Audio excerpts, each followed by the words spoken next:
Behavioral Health Advisory. Aha, there it is. Good morning and welcome to the Advisory Council. Really appreciate everyone joining today. We have quite a busy agenda. We have over 31 people online now, so it's always exciting to see community and fellow colleagues show up. At this time, I quickly want to walk through the agenda and start getting into some of our house business and then start moving on. So if all members will take a look at their agenda today, as well as community members, you can find that posted on our website. We'll move into call of order. We'll do the normal routines of our business of reviewing last month's minutes, looking for changes or edits.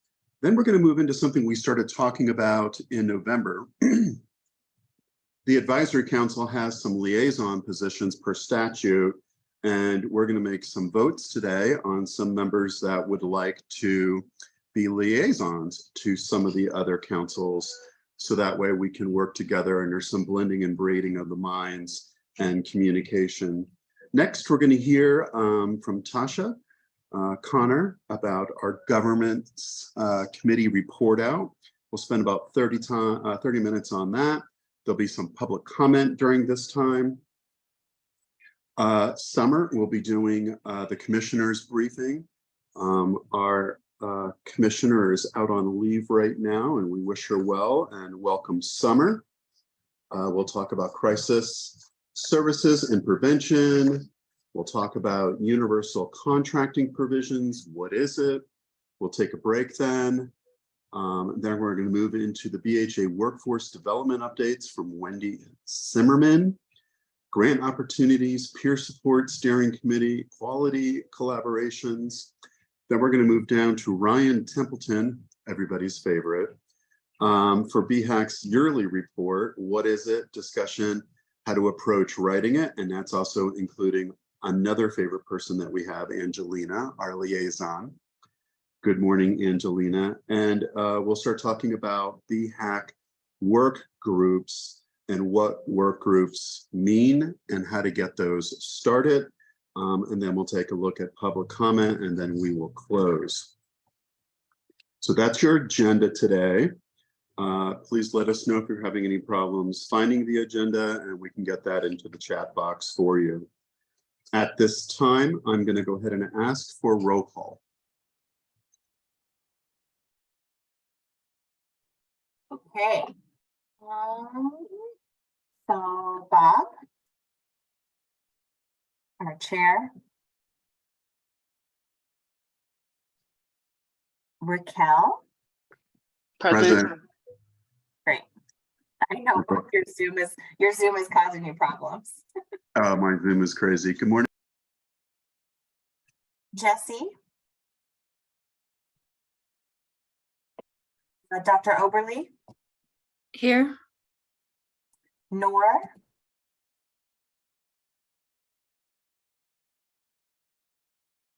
Beth.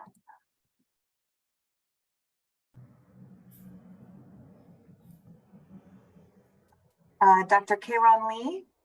Present. Ash. Jamie Ulrich. Cameron. Present. Jamie's running late, Angelina, and we'll join later. Okay. Tasha. Present. Raina.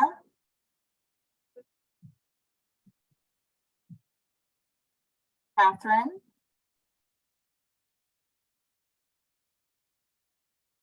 Tina.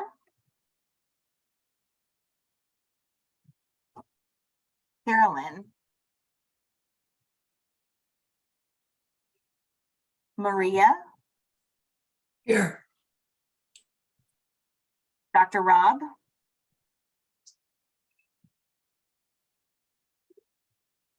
Renee. Hold the audio now. I am here. Selwyn. And Andrea. Okay. Before you jump in, Bob, I want to let folks know, one, we might still have some members that are coming in via the new link that we just emailed a couple minutes ago.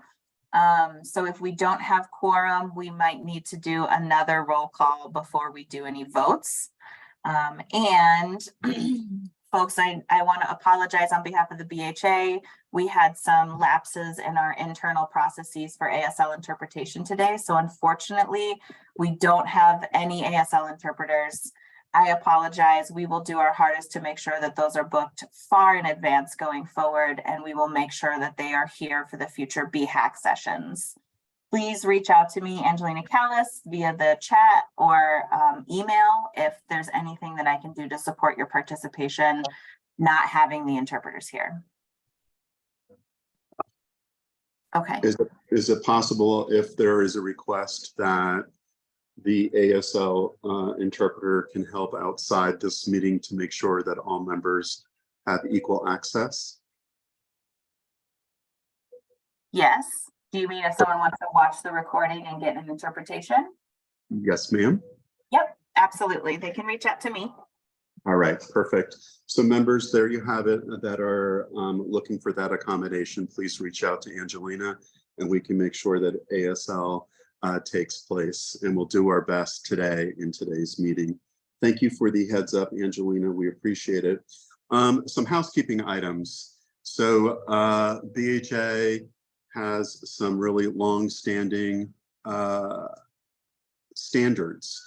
It's about inclusion, it's about friendship, it's about fellowship, it's about allowing everyone to be heard. Different points of opinions are important.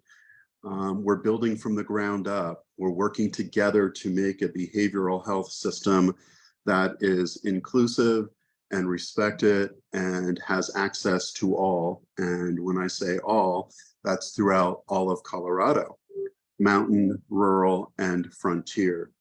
For our voting members, please make sure to remain muted. Please raise your hands.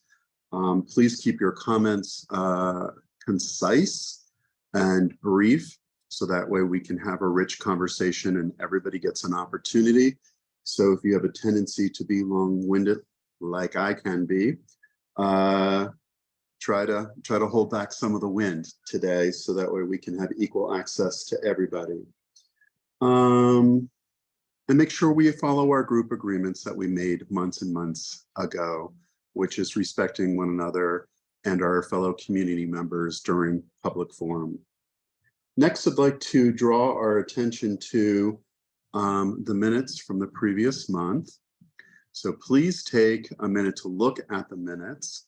What you're doing with the minutes is you're looking for accuracy, you're looking for attendance, and if any edits, changes, or additions needs to happen, we will go through the official process of voting that in, and then the state liaison will make the corrections for us. At this time, go ahead and look at your minutes, and I'm going to give us about a minute to review it and let me know if you need more time.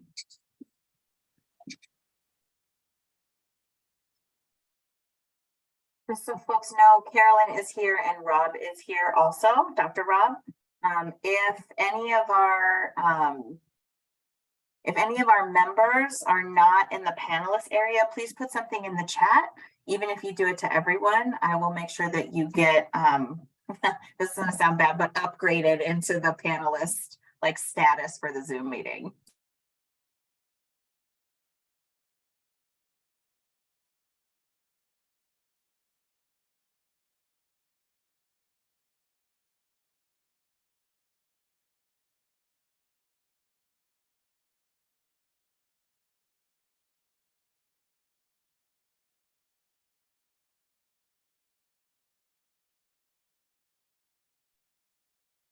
Thank you so much, everyone, for the review of the minutes. Do I have a motion to approve? I motion. Bob, Do hi, I- good morning. This is Marina, I apologize. I want to make sure that this is February minutes. Okay, good. Review and approval, and then we have April. Thank you. We have February minutes and we have, yeah, they're February minutes. Do I have a second? Second. Now it's open for discussion. Edits, changes, attendance. Do members see anything that needs to change before we go to final vote? Discussion, please.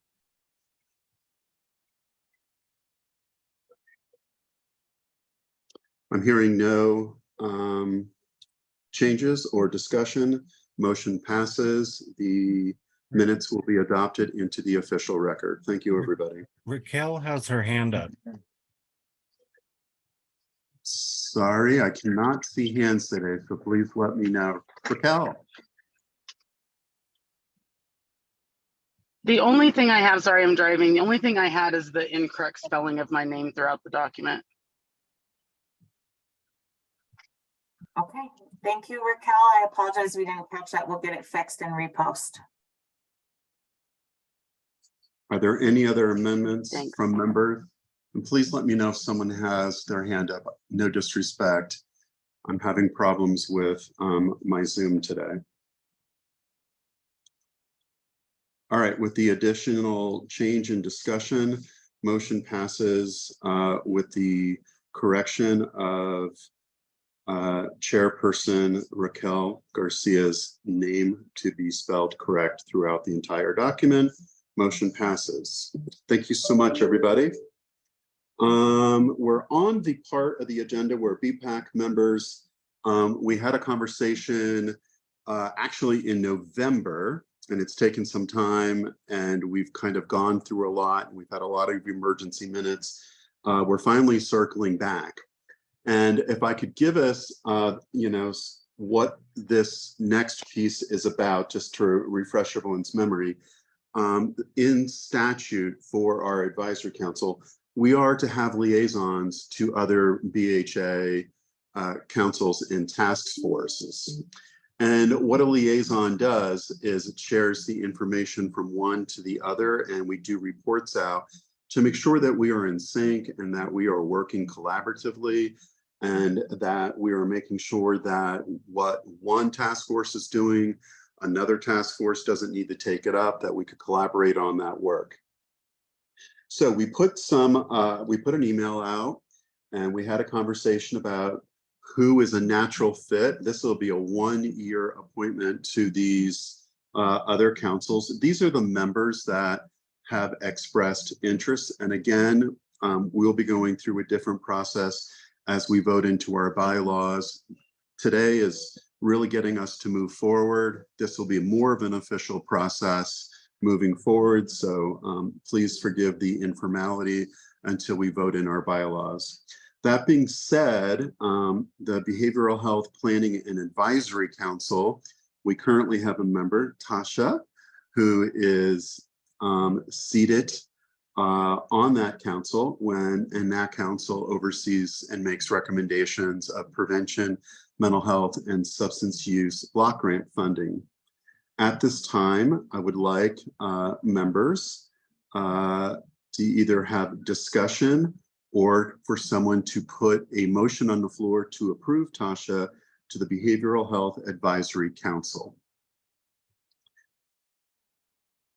So let's go into the official voting process. If I could have a vote, a motion. All the audio now. This is Renee. I move that we have Tasha as the liaison to the advisory council. Do I have a second? Thank you, Renee. This is Raquel, I second. Thank you, Raquel. Now it's open for discussion.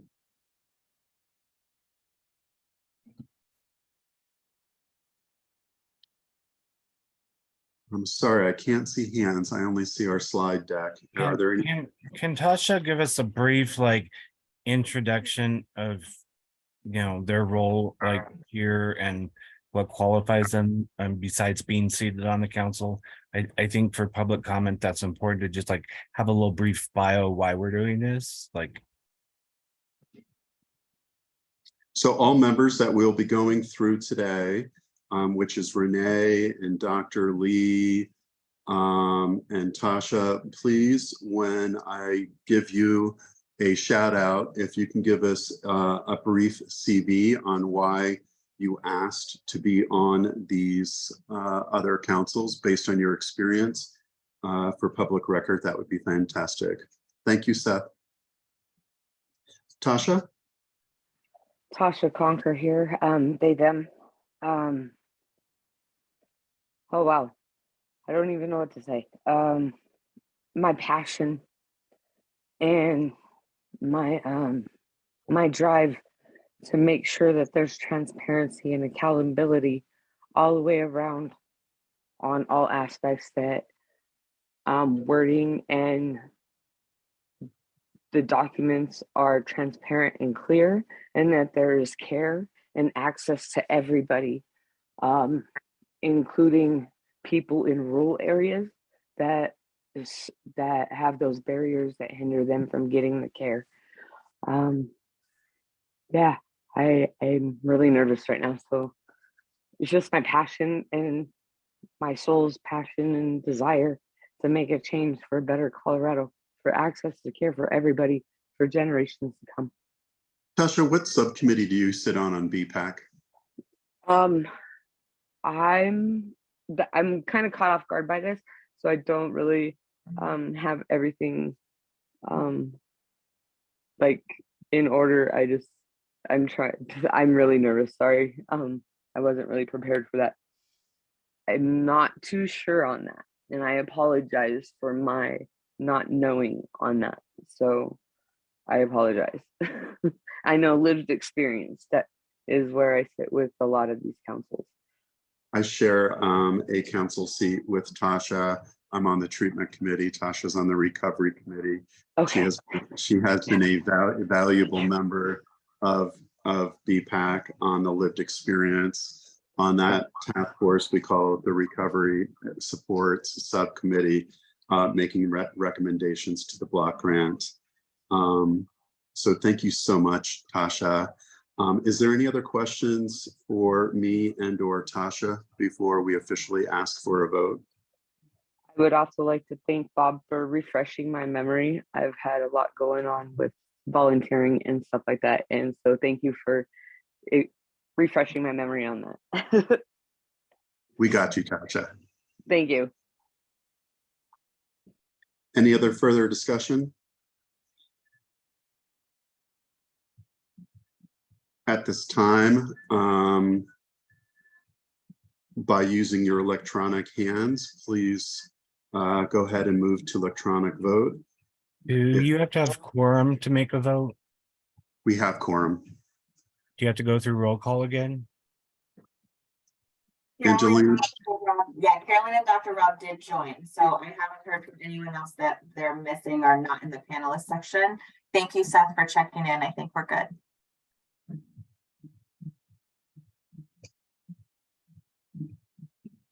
With the addition of those two members, we have quorum. So at this time, if there is no other discussion or concerns by electronic show of your hands in the Zoom thing, please put up your hands so I can count the vote up to quorum, and then I'll let you know if the motion passes. At this time, please make a vote for Tasha to join the Behavioral Health Planning and Advisory Council.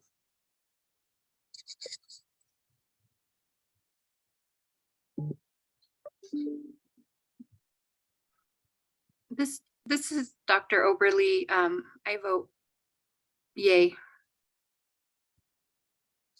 Thank you. With minimum, which is quorum, it absolutely passes, and we have votes past quorum. Congratulations, Tasha. I think people like to do snaps. So welcome to the Behavioral Health Planning Council as a liaison.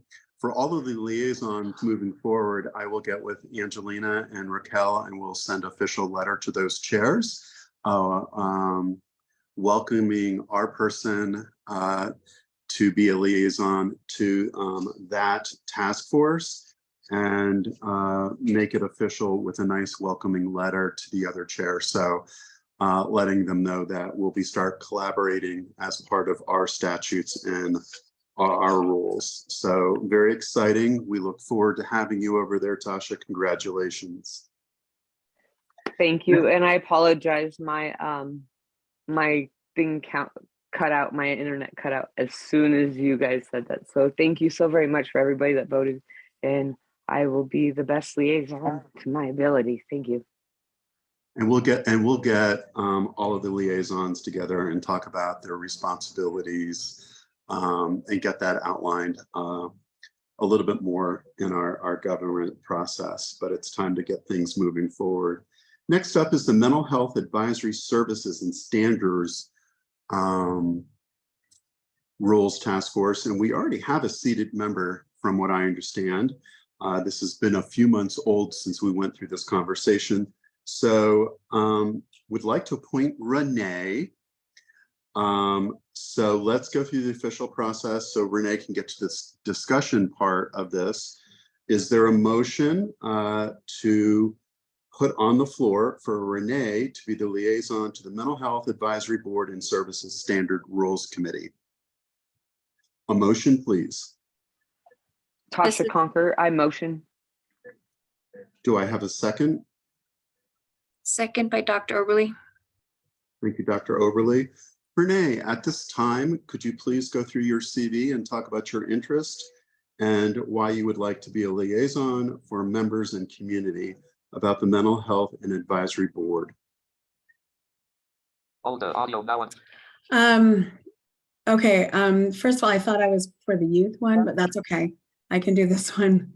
The member advisor, I work very closely with my position with members, and I run member advisory councils throughout all of Ray 1 and encourage that there's more member advisory councils throughout the state, because I know it's not happening as it could be. And I see the benefit of it and how the member voice is vital, and that is something that's going to keep us going in the right direction, having that member voice continually to make sure those of us that do have that lived experience can share and explain and help, providers and leaders within the communities to understand the importance of following what the members need.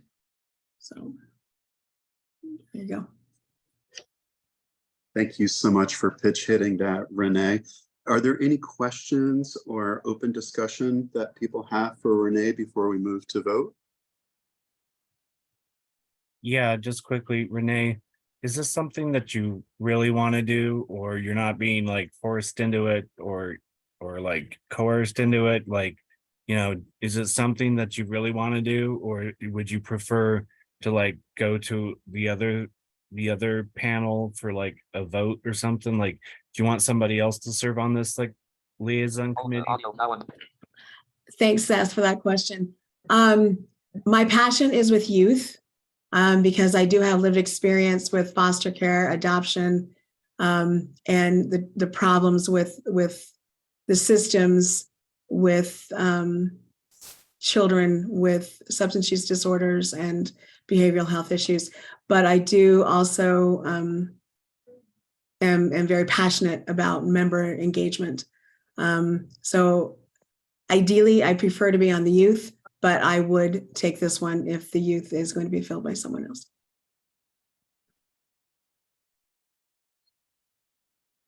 Ryan, I want to make sure we see your hand up. So do you want to pop in before folks talk some more? If that's okay with the council as a whole. Go ahead, Ryan. Thank you. So I'm Ryan Templeton. I'm the Division Director for Policy and External Affairs, and I also administer the Mental Health Advisory Board for Service Standards and Rules. So just seeking a little bit of clarification on the liaison role versus the appointments to that Mental Health Advisory Board is statutorily already dictated about who are members of that advisory board. And one of your BHAAC members, Raina Shaner, is a governor appointed member of the Mental Health Advisory Board for Service Standards and Rules.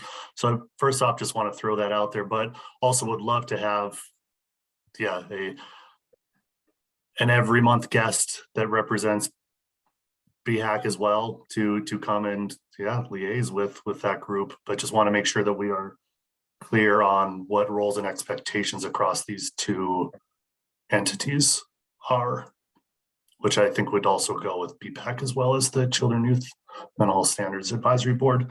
And then one more piece of clarification, the Mental Health Advisory Board for Service Standards and Rules is specific to involuntary mental health care. So that 2765 Colorado Revised Statute that advises the BHA on what involuntary mental health care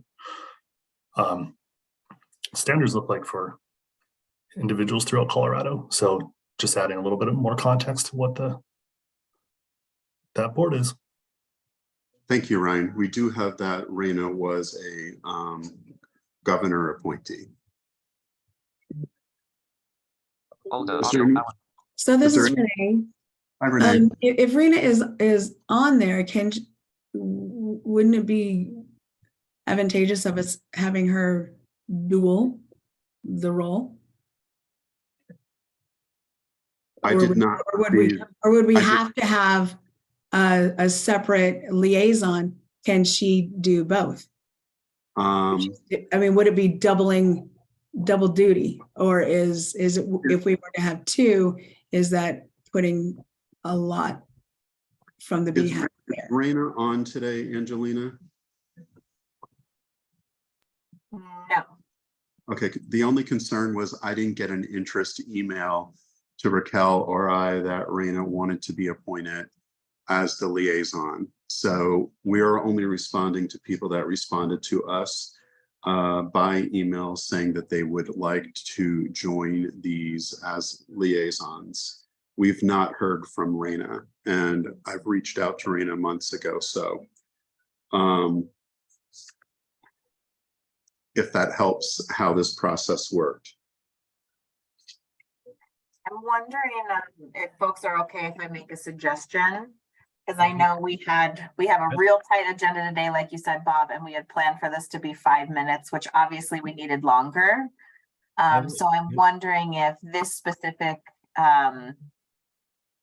other committee can wait. We can maybe talk about this either through an electronic vote via email, or we can move it to the next session when Raina is actually here to have that conversation about who's going to be the liaison. I make a motion that we table this appointment until we have like information about those who might want to be on this board, and also talk with Ryan about any statute requirements or anything before we appoint someone, and that we continue on with the next appointment. Do we have a second? I second that. All right. We are tabling mental health and advisory board services. And we will take that up in a different venue to have that conversation. Next would be the Children, Youth, Mental Health Standards and Advisory Board. And Dr. Lee has requested to join that. And I believe that is Dr. Lee's life work as well at Children's Hospital. At this time, is there a motion to put on the floor for Dr. Lee? This is Dr. Oberly, so moved. Second? I'll second. Discussion related to the Children's, Youth, and Mental Health Standards and Advisory Board and the appointment of Dr. Lee. And Dr. Lee, would you like to give us a brief CV and your interest in the work that you do for Children's, please? Thanks, Ronnie. Sure. Thanks so much. So my name is Ron Lee Liao. My interest is both professional and personal. My background is as a child psychiatrist. I've been in the state of Colorado now for 2 years. I oversee mental health for Children's Hospital Colorado. I'm also the chair of vice chair of diversity and equity and belonging for the Department of Psychiatry at CU. It is true, my life's work has been about expanding access and quality and overlapping systems of supports for families and for kids, and ensuring they have what they need close to home in the right places and helping keep families supported and strong and intact. I do feel it's really important to focus on building a system of care for children and families in the state of Colorado and the appropriate safety nets when kids need them most, as well as investing in prevention in early childhood and partnerships and integration in primary care, children's health care, and school partnerships across the board to ensure access. On a personal note, I'm a mother of 3, all in a different decade of life. We've all navigated different mental health and stressful challenges and trauma over the years and generations. I see that urgency in the local schools that I'm part of and the communities I'm a part of. I have a sense of urgency around suicide, gun safety, addiction issues, trauma, and overall stress coming out of the pandemic. I have a personal experience. I was actually a peer helper, a peer support specialist as a high school student. And it informed my work in the mental health field and the workforce and thinking about the diversity of the workforce and what's needed in child mental health. So I feel really passionately about this area, both fronts, but also really, Seth, I appreciate your asking Renee, because Renee, if you're also passionate about it, I welcome you, to think about the child, youth, and family. I'm going to work in this space regardless, but would love to serve as your representative. Thanks. Thank you so much, Dr. Lee, and we appreciate your dedication to Colorado's youth and the work that you do for Children's Hospital and us. At this time, is there any further discussion? Would Renee like to be considered for this position?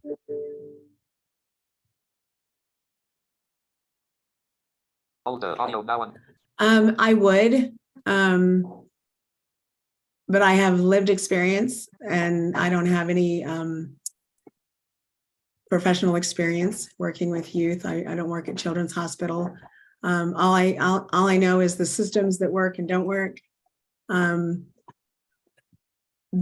lack of support and barriers when a child has attempted suicide, when there's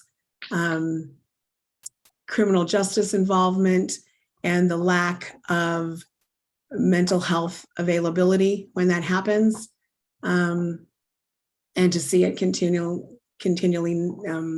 just continue over and over and not change over decades. That's where my passion is, because I don't want to see any more kids go through the things that my family and my son have had to go through and continue to go through. So Thank you. That's what I have. Can we have 2 liaisons to this committee? No, that wouldn't be appropriate, but what we can do is go ahead and go into a vote, which is natural.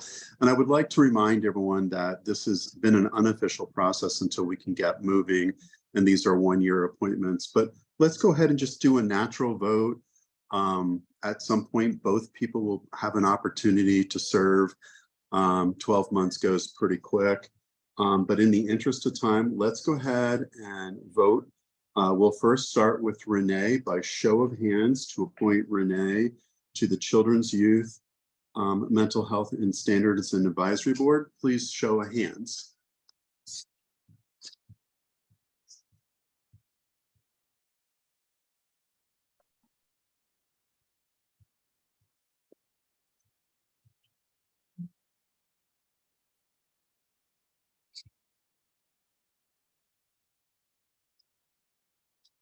Sorry, folks, I'm counting.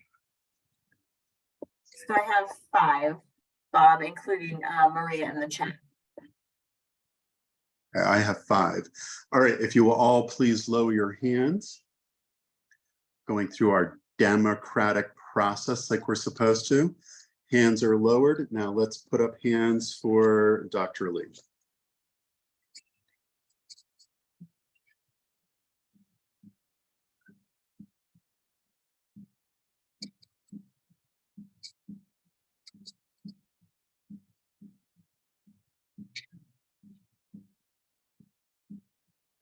Dr. Lee passes. Congratulations to Dr. Lee, and thank you, Renee, for all of your passion and lived experience. These are a year appointments, and it will go through a more official process in 12 months as we continue to build out our governance and bylaws. So at this time, thank you and welcome. We've got 2 seated, and we'll follow up on the mental health advisory. So thank you, everyone. Thank you, Seth, for helping facilitate conversations passionately. We always appreciate you. Everyone can go ahead and lower your hands now. Can Thank I you, add Doc. one thing if I'm able? So the CYMHTA board also has specific appointments laid out in statute. So I'm assuming that this is a guest position that the question, could they both attend? Yes, these are open meetings for all to attend as well. Like BHAAC, the Mental Health Advisory Board, as well as the CYMHTA board, open to anyone to attend as guests following sunshine laws and open meeting laws as well. So yeah, the Mental Health Advisory Board meets the 4th Friday of every month, and I think CYMHTA board is maybe on a quarterly schedule, but I can get Angelina the information about that if you are interested in attending as a guest. Yeah, we had board training yesterday. We found out we can attend most type 2 boards as community. So yes, Renee, you can absolutely attend as a guest. Anyone can attend anything is what we found out yesterday, unless it's executive session. Thank you, Ryan. Perfect timing. We had our great board meeting training yesterday. Next, very exciting about, I was just talking about our governance and how we're pulling ourselves together and creating bylaws and getting those standards. Next, I would like to welcome our chairperson for our work group. And that is a document that you all received today. So we're looking for feedback, edits, and that is our bylaws, which is how we operate. It's a working document. It's always a living document. At this time, please help me welcome Tasha Conker. Tasha. Tasha Conker here, pronouns they, them. It is finally my honor that I am able, that me and my committee, because I couldn't have done it without them, and together we're a family. That's why I decided to bring the document to you guys, along with the other things to look over that need to be addressed in the bylaws. And I would like to get our whole entire council's opinions, because together we are a family. So we're a team. So it's not just the subcommittee. I want the whole council involved in this as well. So I hope you all took a chance to go over the creation of the bylaws that we had so far, as well as the email that I had sent out, I believe, early yesterday morning. At this time, I'm going to open it up and ask for anybody to share their opinions, any recommendations, anything like that you feel free, that your heart's desires.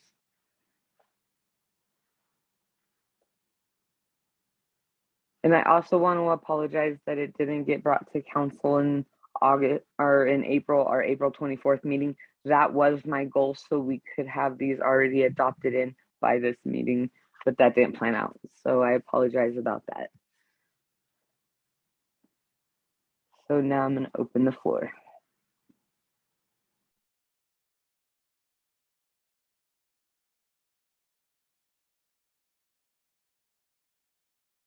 Hold the audio now on. This is Renee. Tasha, I read through them and I thought they looked very good. I don't know of any changes personally that I noticed, but I thought it looked really good. Thanks for working so hard on it. Thank you. I know I'm trying to pull up the email because I'm working off of 2 different things right now. I don't know how you guys do it with 3 screens. The needed to be addressed that we didn't cover. I'm trying to find that email right quick. I apologize about that. Angelina, if you could assist me on those Yes, so while you're looking for the email, Tasha, I'm just gonna go off the top of my head. Thank But you. I remember, so we do need to talk about, term limits.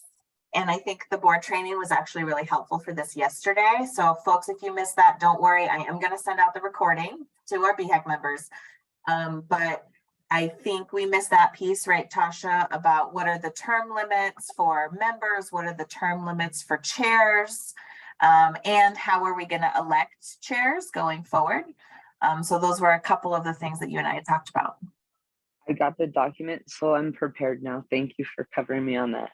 So the first thing was how to elect the chairs and the term limits. We did go over in the board's training yesterday about the term limits. So those are in statutory, and I believe they're 2-year to 3-year terms. I think I know that it was the first one was a 2-year term, and then it's like 2 through a partial term, 3-year term, something like that. So we need to look at that and how many terms can an individual member hold, and what are the action steps to set up regional subcommittees is something we need to address in the bylaws. As well as for working groups, do we have to have the same requirements of including people with lived experience, or will we allow allies to join these work groups? And then the last one. Sorry, just a quick adjustment on the regional subcommittees. I think this was just action steps. Like Okay. what it wasn't necessarily what's going to be in the bylaws, but it's like these are things that we need to think about since it's part of BHAAC's responsibilities. Thank you so very much for that clarification. I appreciate that. And then I'm going to hit the most important one, and I think that means a lot to everybody, including me, is regarding compensation. The government subcommittee team wanted to discuss the possibility of increasing the yearly compensation. And I know that the state has, like, on these different councils, when it comes to compensation, they do have different options like gift cards and stuff like that. So if there are some people that are worried about how that's going to affect their benefits, maybe that's something we could adopt into or address with compensation. I just wanted to bring that point up. Do I have any? Go ahead. Sorry, apparently if I'm sharing my screen, I can't also raise my hand. I don't, it's weird. Like Bob said, Zoom changed and now I'm like kind of a little lost, so I apologize. As a side note to the compensation piece, because if we're going to talk about that, I want to be kind of clear as to where the BHA is right now. Right now, we do not have a process in place to be able to pay folks via gift card or any other means than we've been doing for invoicing and checks and things like that. Which I'm just going to do a slight plug here. If for some reason you have not invoiced or you have not been paid yet, please reach out to me. I am setting up individual meetings with folks to make sure that we get you all caught up. So please do that. So absolutely, let's have the conversation about compensation. Know that the BHA is working on what our policy is for folks like you who engage with us with lived experience, and finding and determining different ways that we could pay you that don't, go against any of the statewide laws. That being said, we are working on changing our internal policy and figuring out how to make that happen. So we can have the conversation. Just know that we may not be super flexible for a little while until we get that new policy actually put in place. Seth Watkins, I make a motion that we increase it to $1,200 a year. That's $100 per meeting, because we basically have been meeting almost every month, and we're going to start doing subcommittee working groups, and that's going to take our volunteer time during the month in between, like the regional, like every 2-month sessions. So it's just like fair compensation for like all the work that we're going to be doing for like 3 to 6 hours a month or more. So I make that motion.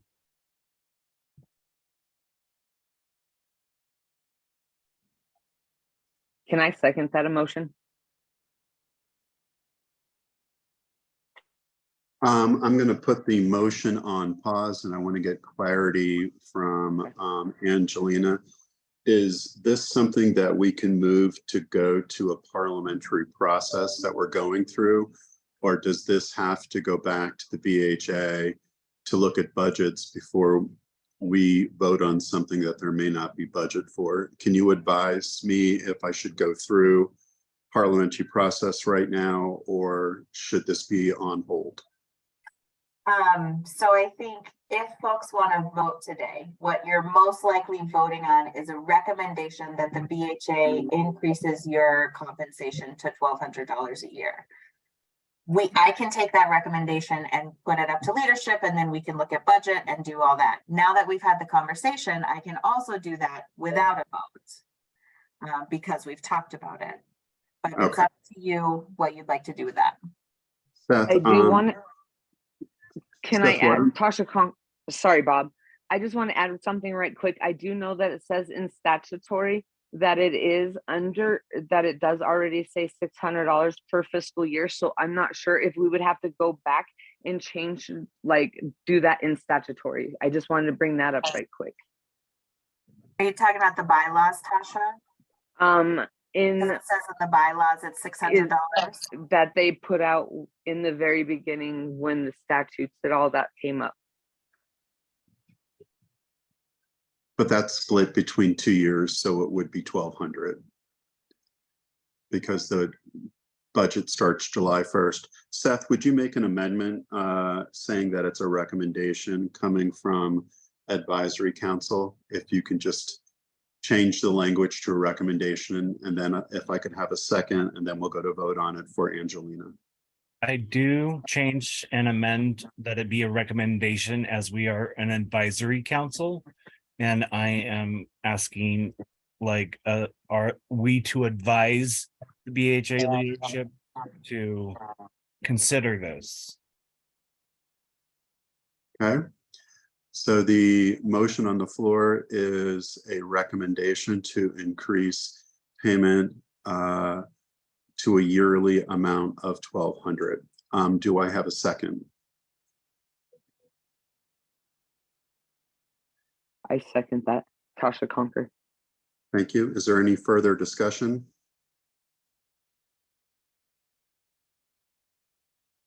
At this time, with your electronic hands in your Zoom, if they're working, mine is not. My hand is up, so please count me. By show of hands, by putting them up, I'll start counting. 1, 2, 3, 4, 5, 6, 7. Hi, Jamie, welcome.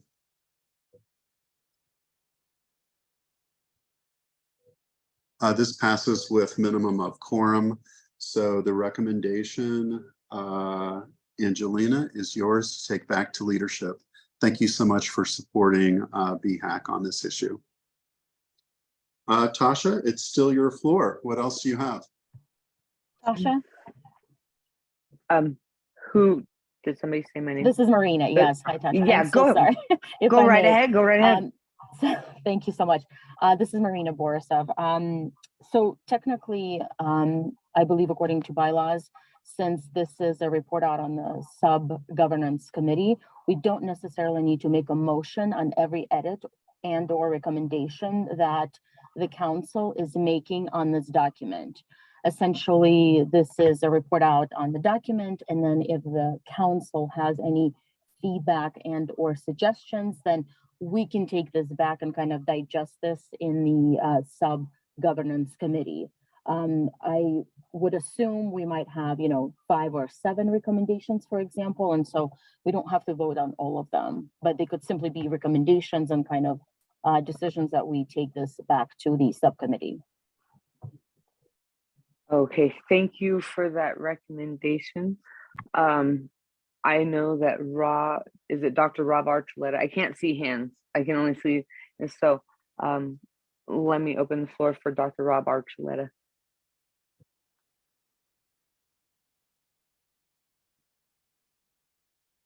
You're on mute. My bad. Sorry, I said I It's all cut right. out for a second. What What was the question? You, here goes my brain. I don't, what, can somebody help me, please? My mind's going a mile a minute. Rob, are you asking what was the voting question, or what did Marina say? No, I didn't have a question. Was my hand up? It was Yeah, probably your up from the vote. My Okay. bad. My Yeah, bad. I think Rob and I had him up from both. Sorry. Okay. All right. No big deal. Thank you guys. I can't see hands, so I just get messages that everybody's hands up. So. I was like super confused. My bad. It does look like Right. Tasha Jamie Ulrich has her hand up. Okay, Jamie Ulrich. Thank you, Tasha. And Yeah. good morning, everyone. Excellent job on the bylaws. These look really good. I do have a question on the terms. And I also have statute up, so I understand that the language came from statute where it says 3-year terms, except some of the initial terms may be for 2 years. What does that mean? And how are we as an advisory council determining if we are extending to the 3 years for some of those initial terms that were set for 2 years? I guess the question is, do we have the authority to just say as a council that we want them to be for 3 years and just kind of not exercise that may in statute and just say we're not going to do any 2-year terms? I guess, and especially for this initial group. And the reason why I'm saying that is that, we're starting to gain momentum. We're getting our bylaws, we're getting our work groups going. I feel like if we're going to only do 2-year terms for this initial group, we're just going to get going and then we're going to have a turnover. So my preference would be, if we have the authority to do it, if we could do 3-year terms for this initial group, and then we all know we're here for 3 years, and then we can really get to work. Jamie, I think the intention was for 3 years, according to board training we had yesterday. So there isn't a brain drain and you lose that momentum. So I support your recommendation. Also, we have the ability to serve for up to 2 3-year terms according to state rules and regulations about boards and committees. So we can, do 6 a years. 3-year term here. And if we want to do something in the future after 3 years, we can apply or vote in or whatever. That's what I understand. Thank you. That's really helpful. I wonder if we could put that in the actual bylaws as well, just so everyone's really clear about it. I also think it was an opportunity for those who, if I remember correctly, for those who came in who were like, I think I want the choice to leave at 2 years, was also to leave an opportunity for those who didn't want to stay the full 3-year term, to have an opportunity to only do 2. If I remember correctly, that was some conversation early on. Angelina, correct me if I'm wrong. I also have a question right quick. Are we, since we're the first committee, the inaugural advisory council, are we allowed to serve 2 terms, since we're just getting this started? If we're only allowed to serve 3, that's just getting the work done. I just want to know if we're allowed to go for a second term, so we can continue to see that the work that we are doing is followed through on what we do, on what we're doing. I believe so. I mean, it's basically, it doesn't matter that we're an inaugural council. We're still considered a state appointed volunteer council that has the ability to follow the state rules on commissions. So we would be able to apply or be voted in for a second term if that's something that we wanted to do. That's what I understand based on the state bylaws or the state training we had yesterday on committees and stuff like that. That Thank is you, correct. Good. I just That's needed correct. that Yeah, clarification. I wrote that down. You can serve 2 terms. All right. So, Jamie, did you want to make a official recommendation so we can adopt that and take that back to bylaws committee? Yeah, I would recommend that we clearly identify in the bylaws that the council can serve 2 3-year consecutive terms. Did I do that right, Bob? You did do that right. Is there a second on Jamie's motion? I make an amendment that we second. allow the ability for those that want to only serve a 2-year term to be able to serve 2 years and then be done if that's what they want to do. I support that amendment.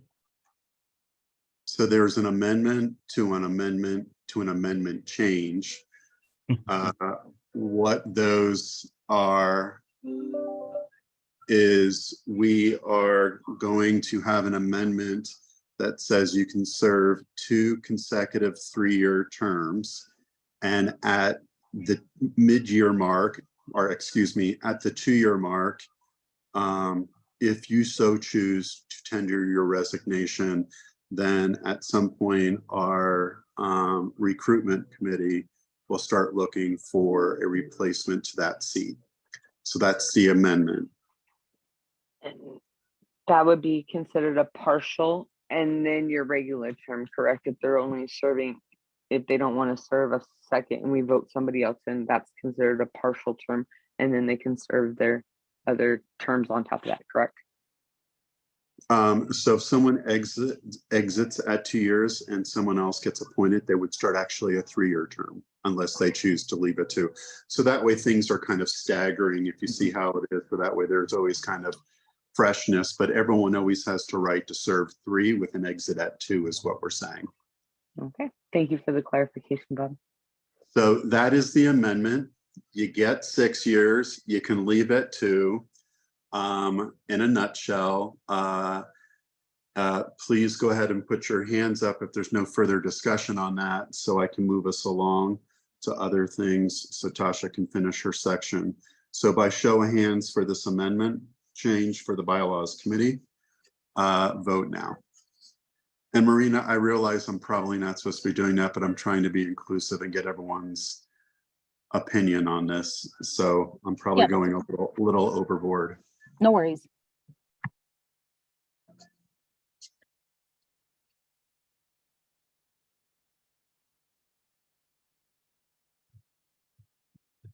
The amendment passes.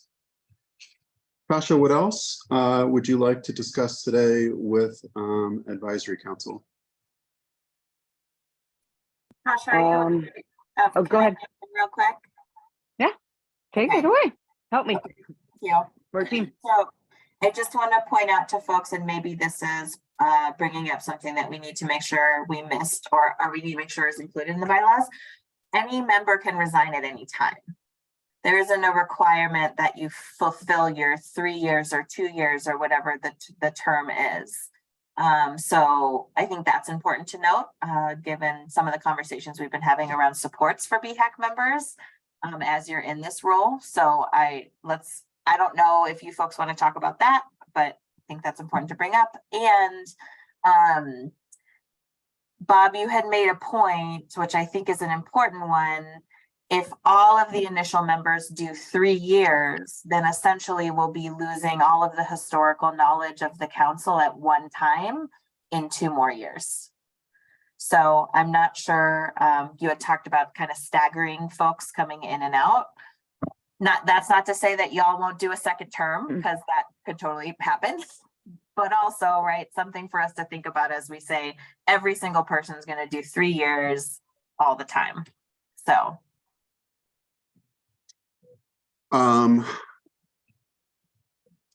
What I can describe what happens with that is I'm on a 2-year extension with BHAAC. So we'll have to put into the bylaws and many members will stay so there isn't brain drain. So we'll have to take a look at that and have more of a discussion on what that looks like. And I would suggest we bring that to committee and then bring back a recommendation on how we want to address the staggering terms to make sure that you don't have a brain drain. So we might want to look to BHAAC on how we do that with our staggering terms. Especially starting an advisory council, you're going to have to at some point extend people, or you don't want to shorten, but you're going to extend, and people will naturally have to resign, and you'll start getting into a natural cycle. But until that happens, we'll have to take a look at that. I think that's why the statute's confusing, and I think that's why our liaison from CDHS yesterday said it's written a little odd. It's because we're new. Carolyn has her hand up. Thank you. Yes, Go ahead, Carolyn. Thank you, Angelina, because I think if someone needs to step down, for whatever life circumstances there are, people should have the right to. So I appreciate that. But here's where my thoughts are is like, when a person does step down, is it their responsibility to find replacement, or is that up to the BHA? Great question. I'm actually going to have Ryan jump in because this is commissioner appointed, but there's an application process, right? So Ryan, I don't know if you can help me out and talk a little bit about how that works. And can I add right quick about maybe training if people want to step down on the positions that these people are in within the advisory council, if they want to step down, and there is somebody to bring training and them up to date on what we have already started. Sorry about that. Go ahead, Ryan. Hey, great point, Tasha. Yeah, so it will be the responsibility of the BHA to find and make sure that we are executing on our statutory requirement to having a fully staffed behavioral health administration advisory council, right?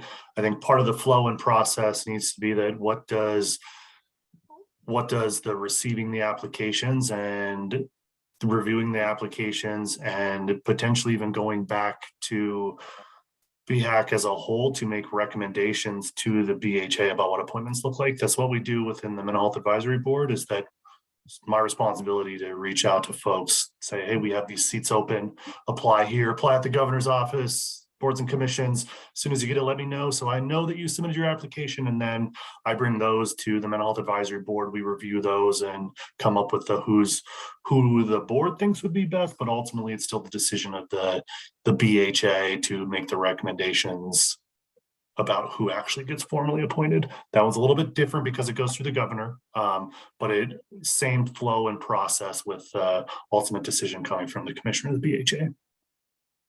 Does that also mean like for us to like get reappointed after 2 to 3 years that we reapply and then either get appointed or don't get appointed? Yes, so it should be that at your term, you serve a term.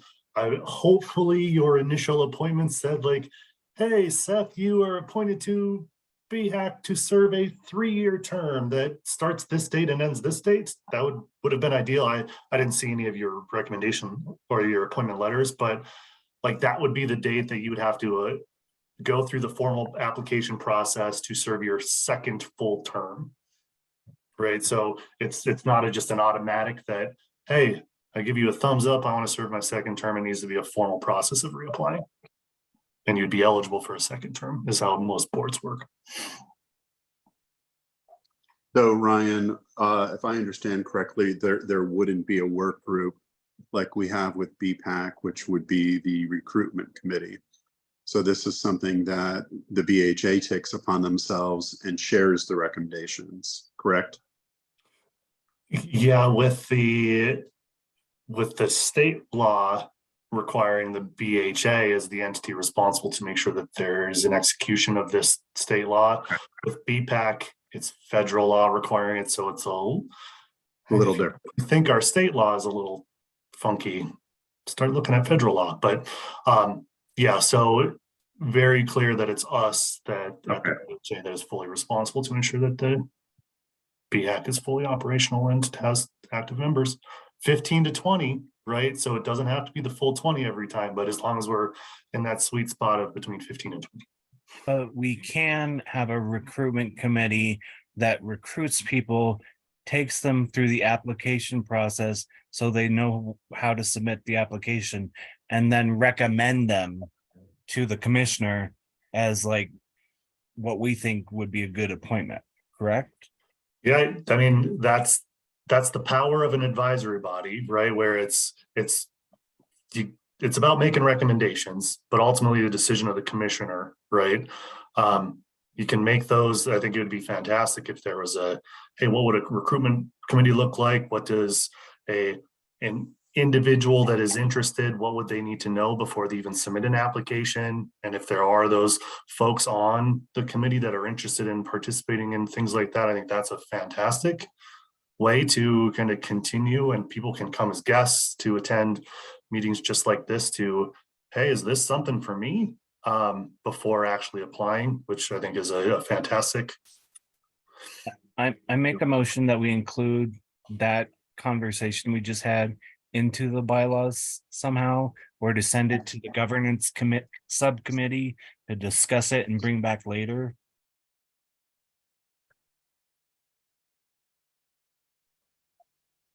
Seth, you're making the motion, correct? I second that.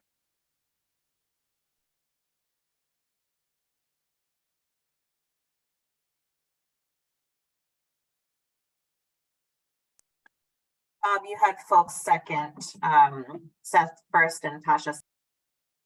Any discussion?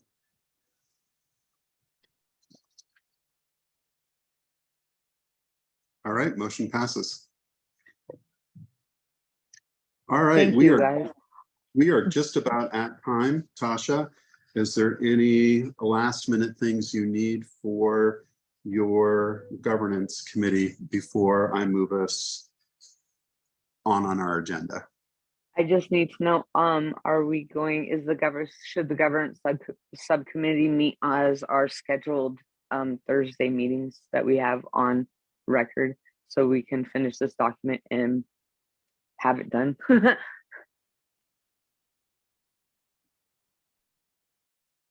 I'm fine with sticking with the schedule that we have, so we don't have to but that's just me. I think we worked on our schedules and got a sweet spot now. Yep. But I leave that open to the rest of the committee. Do we have to make a motion to reappoint Tasha to the governance committee, and then to create the governance committee? Like, has it expired, or can we keep using it, or? It's not expired because we've not officially adopted our records yet. So the only time, Seth, that this work group, remember that we have to call them work groups, when the work group meets its mission, it will do a report out and then naturally dissolve. So that'll happen with many different work groups. So this work group right now is Governance Bylaws Committee.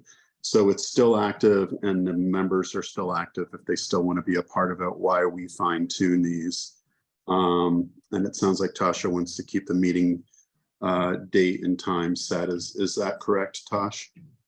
Yes, I would like that, because it was set schedule, and it's, everybody knows, so we have that set. So then therefore finalizing this document, so coming together, finalizing the document, and then we can take it to vote from there and finish it strong as a team. So yes, I keep on schedule. Tasha, if I can make a comment on the subcommittee. Yes, go ahead. Thank you so much. Again, Marina Borisov.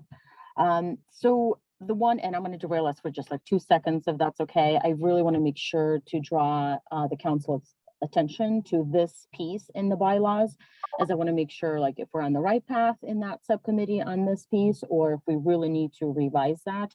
And that is Article 1, Section 3, which talks about meetings, where the subcommittee suggested that beginning July of this year, which if you think about it is in a month, this committee would start meeting bi-monthly, on second Friday of the month. And so that would be a set schedule starting in July. because the bylaws, we're not adopting them today, that was a suggestion. If there's any strong feelings about it today, let's have them on the record. If not, then we will move forward with that suggestion. Again, this would be a set schedule, second Friday of the month, bi-monthly. I believe we covered, go ahead, Bob. Go ahead, take that over. I think that recommendation is suspend it until we get the whole package ready to present. So I don't think we should start bits and pieces of the bylaws until we can actually get the bylaws solidified, would be my recommendation. Back to you, Tasha. I agree with your recommendation there, Bob. Can I jump in just for a second? I know we don't have a set schedule. At least we have not since I started in December, right? So every meeting each month has been on a different day and a different week and a different time, which I know is difficult for people's schedules as they try to work and manage other things. And so I understand not wanting to chop up the bylaws and make decisions about stuff if it's not complete, but I would suggest that we figure out and agree today what the ongoing schedule is going to be, and then we can put, the governance committee can put that into the bylaws. Because this is, I would like to apologize. I was thinking that we were talking about governance committee. Yes, Angelina, I appreciate you drawing the distinction between the two conversations. We do need to talk about today a recommendation coming out of the governance committee, and it was the fourth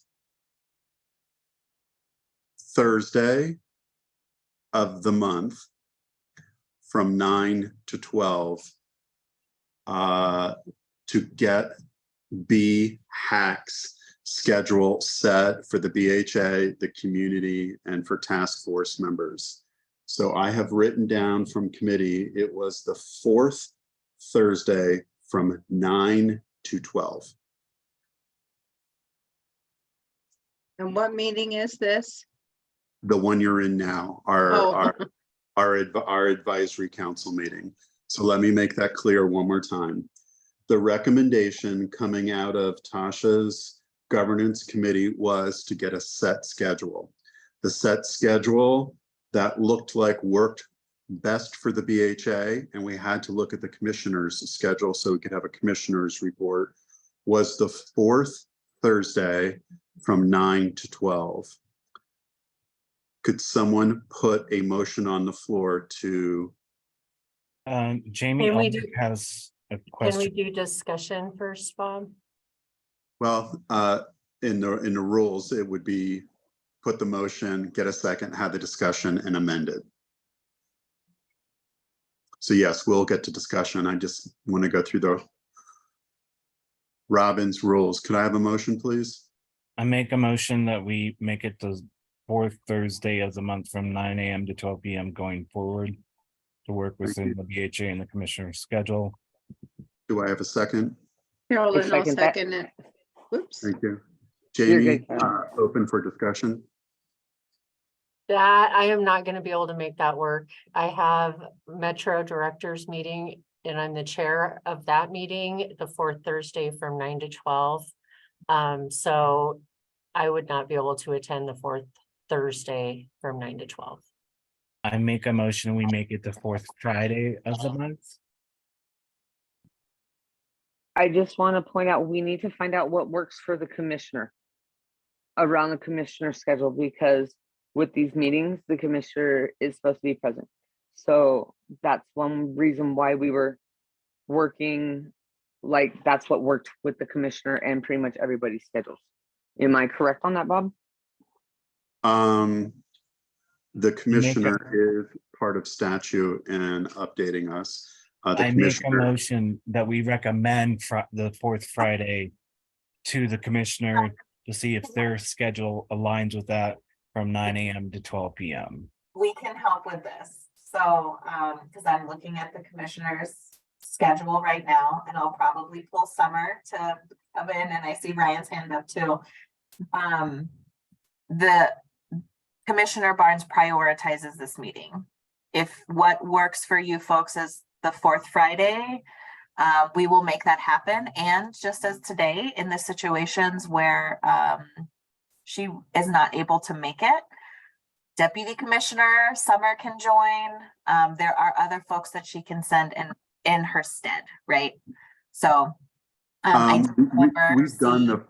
we've done Angelina the third Thursdays quite a few times. What does that look like? So I can amend the emotion. Jamie, does that third Thursday cause any conflict? Change it to the third. Third Thursday would be great. Many people don't work on Fridays, so I don't want to move it to a Friday. Friday is a lot of people's healthy, I take care of myself day. All right, I'm going ahead and amend the emotion that we look at the third Thursday from 9 to 12 as the standing meeting for BHAAC. Do I have a second? I second it, but does that start next month? We can get into, we'll discuss that in discussion. Okay. Carolyn, would you like to discuss that? We're in discussion. Yes. So that's what I want to know. So, because we're having a meeting for June. So I don't know if this starts in July, that it's going to be set from July on. My understanding to fellow advisory council members is it would. Okay, thank you. So right now we're on a bi-monthly, right? Where we meet every other month. Are we officially adjusting that to monthly, or are we keeping that? Because if we're keeping the every other month, then we wouldn't meet again until August. We felt it is drinking out of a fire hose every other month. And then there's always emergency meetings that get added to us in between. And then many members have reached out to Raquel and I asking for stability and ability. Also, BHA staff need the stability so you know when to present to us. So this is, and that's why we're increasing it to 12 months of pay as well. So yes, we're trying to normalize our schedule because of the amount of work that we have to do. We would meet monthly from 9 to 12, third Thursday of the month. Is there any further discussion on that recommendation before I call for a vote? I appreciate the clarity. I wanted to make sure I captured it in the notes right. So thank you. You're very welcome, Madame. I second. I'm closing this topic now, and please go to your hands so I can count the vote to officially adopt our schedule into the record. By the way, this is also good for community members to know so they can plan to communicate with us. So it's not just good for us, it's good for our public comment section and community. Keeping transparency all the way around. By the show of hands, I have up to quorum. This passes unanimously, and we're past quorum when it comes to the votes. What's going to be adopted into the record is BHAAC now has a set schedule by member vote that it will be the fourth Thursday, excuse me, the third Thursday of the month from 9 to 12 starting in July. Congratulations, we now have a set meeting and a recommendation for compensation that goes along with that. So two really great decisions. Tasha, before I close out your section, is there departing words? I just want to thank everybody for, especially with our governance and bylaws work group.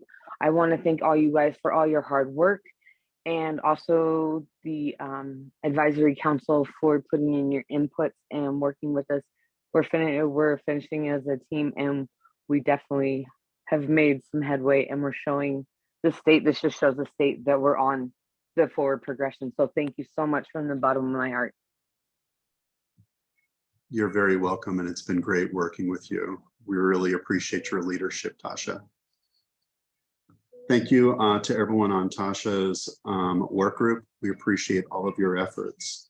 Next up on the agenda, welcome back, Summer. Nice to hear that you're back to the BHA. I'm not sure if you want to reintroduce yourself, but welcome back. Summer is here to offer a commissioner briefing to us today. We'll talk about whole person health as defined, crisis services and prevention, universal contracting, then will be Ryan. So the BHA is up for the next 30 plus 20 minutes. Welcome, Summer. Thank you so much, Bob, and good morning, everybody. It's good to see you again. I'm Summer Gathercole. I'm the Deputy Commissioner of Operations here at the BHA. I go by she, her, hers. As Bob said, I can briefly kind of reintroduce myself and just share that I've been involved with the behavioral health reform efforts since the governor established the Behavioral Health Task Force just over 4 years ago. So I'm just delighted and honored to be able to continue to stay engaged in this work. I do want to apologize on behalf of our interim commissioner, Michelle Barnes, who was not able to join us today. She is at a celebration of life for a family member who lost, and she's a number of family members in town today that she is hosting. So she just apologizes that she was not able to be here. I will do my best to stand in for her and kind of give you an update on the whole person definition as well as crisis services. I think before we jump into that, what I would love to share, just because I haven't had a great chance to work with this group at length, is just to share a little bit of my perspective and to thank all of you for your work and your service. Over the last couple of years, we've had a number of different work groups that have focused, that include people with lived experience who've helped us really design some of the key components of our behavioral health system to date. So one example is around care coordination. We put together a group about 2 years ago and really worked with some partners to find some, what I would call maybe unusual suspects. And I say that because I'm sure you can all appreciate that when we go to different communities across the state in Colorado, a lot of times it's the kind of unofficial mayor of the town or the same people who are always at the community meetings. And we partnered to really find folks who had not necessarily always been included in the conversations, who really helped to weigh in and help us design initially care coordination and what do they want to see in a system around care coordination and what do they want their experience to be. As a result of that work, that group recommended that we have kind of regional hubs, if you will, that provide care coordination, and that actually led to our legislation last year that included the behavioral health administrative service organizations that really are serving as those, or will serve as those regional hubs.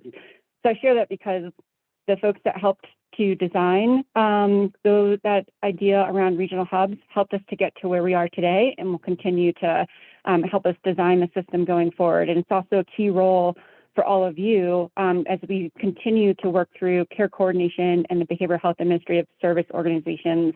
I know that Commissioner Barnes, I believe at the last meeting, mentioned in reference that we really want to get your input on some of those key topics going forward. And we want to make sure to continue to do that in the future meetings. The other example I wanted to just share. Oh, yeah. We are missing some of our ALS and accommodations today. So if you could go a little slower for certain members so they can participate and stay up to speed with you. I apologize for the interruption, but we're missing some of our disability supports today.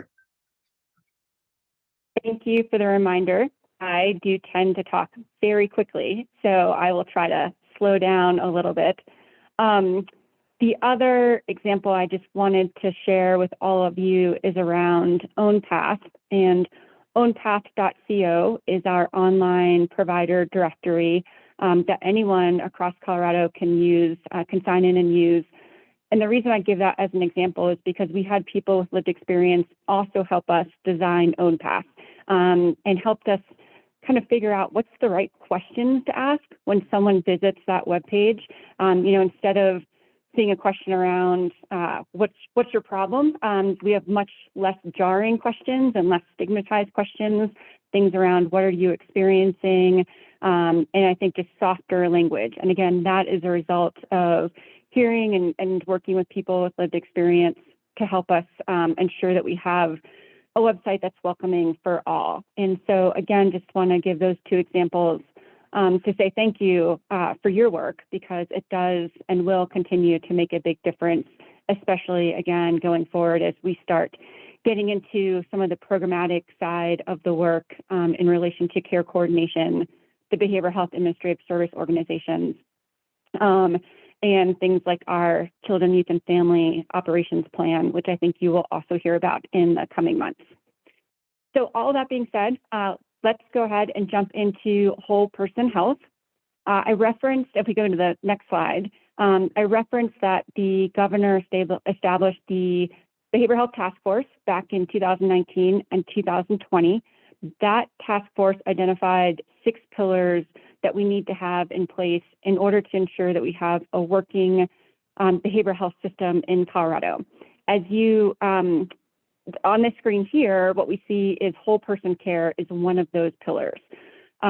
We defined, and the Behavioral Health Task Force defined, and then the Behavioral Health Administration embraced this definition, where people in Colorado are best served and have the best chances for improved health when their physical and behavioral health care is integrated when their social determinants of health are addressed.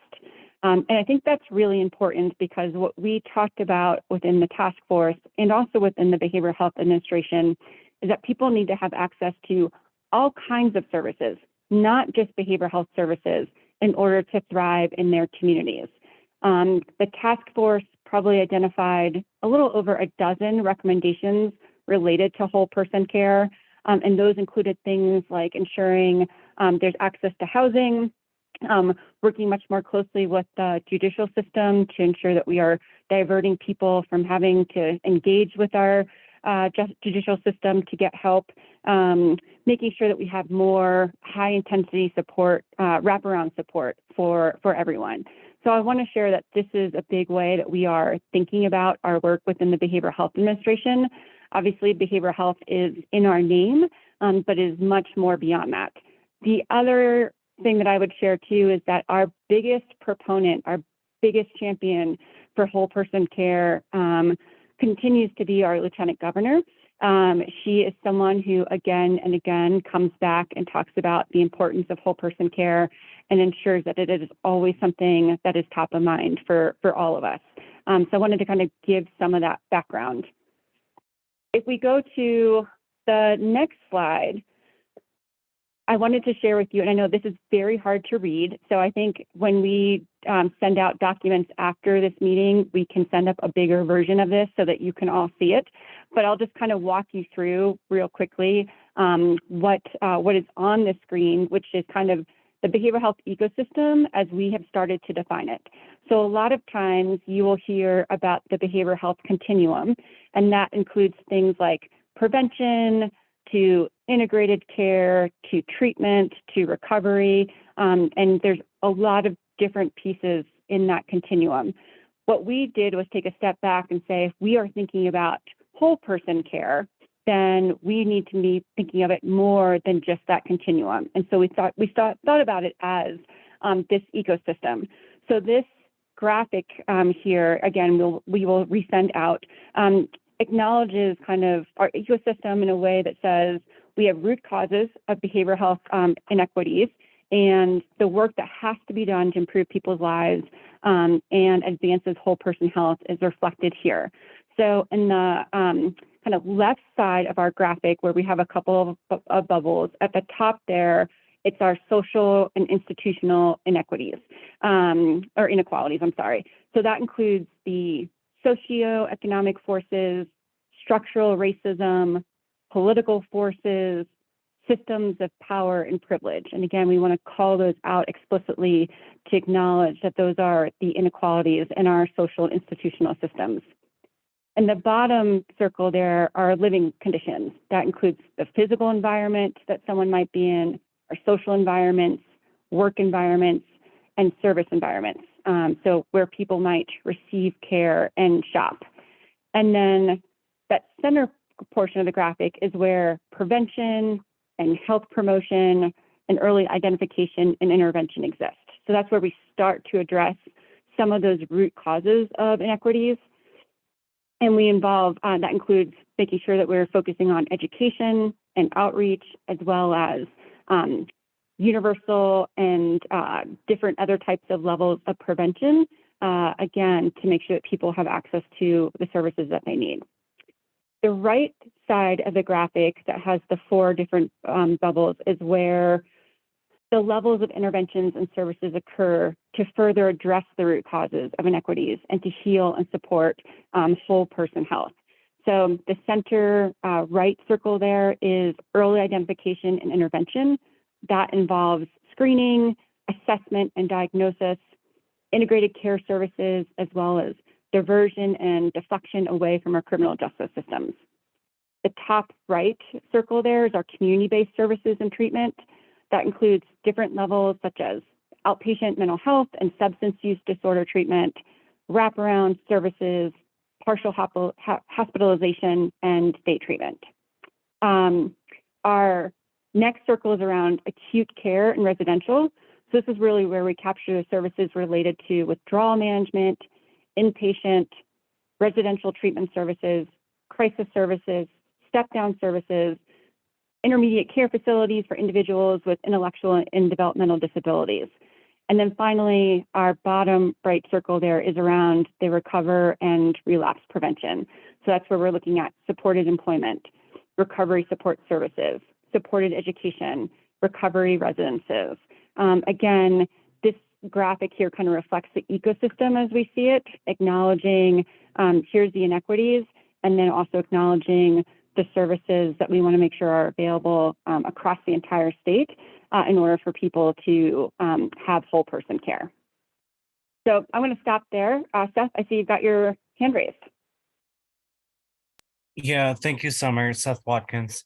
I just wanted to inquire if I see the diagram, I see the model of whole person healthcare, and I see the different ideas about whole person healthcare. But when you talk about the acute care and residential and recovery and relapse prevention circles, I'm just kind of is the state going to invest, or the BHA invest in more residential services for people who might need it for alcohol and drug recovery or mental health, long-term ACLs, acute care facilities, long-term housing facilities, stuff like that?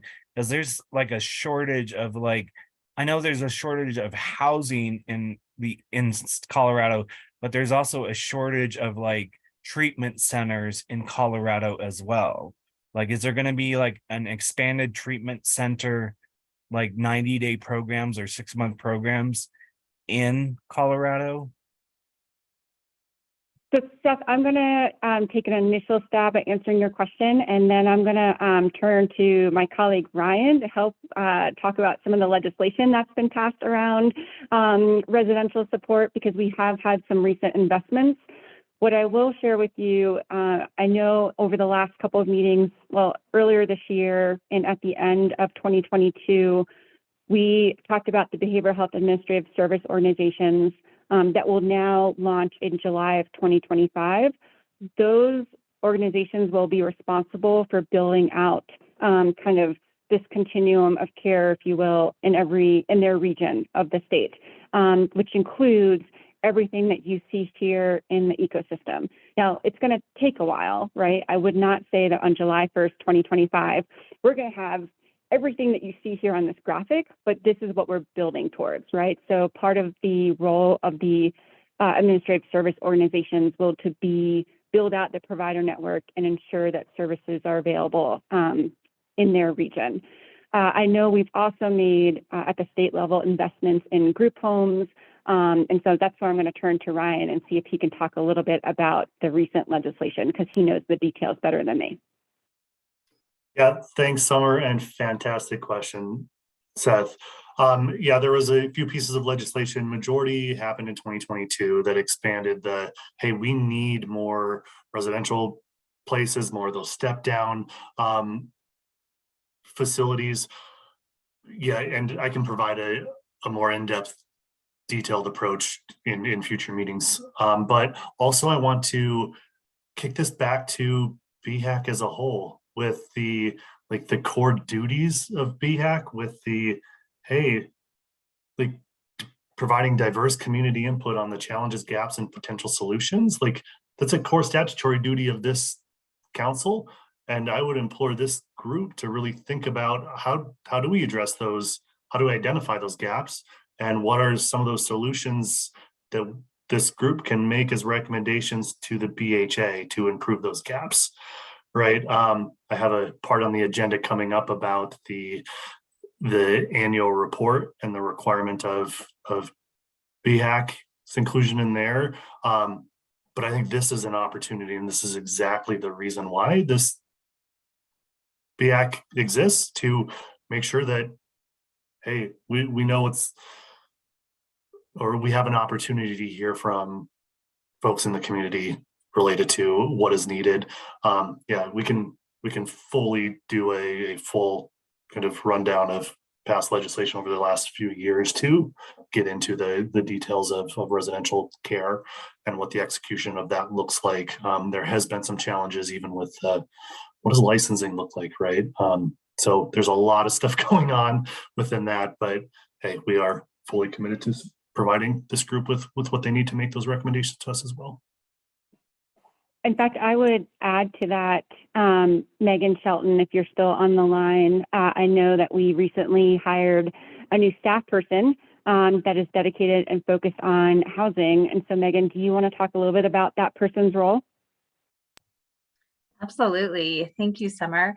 We have hired Yesenia Wilson, who some of you may be familiar with. She comes to us from CDPHE, and she has already been involved with a lot of the housing support groups that are happening with the Gov's office and around the state. She's on some of those subcommittees. So we are really excited to have Yesenia with us and able to start to really dive into the needs around housing and focusing on behavioral health and what those needs are within that area. And so as we continue to develop her role and onboard her, we can keep you all up to date on everything that Yesenia is focusing on as well.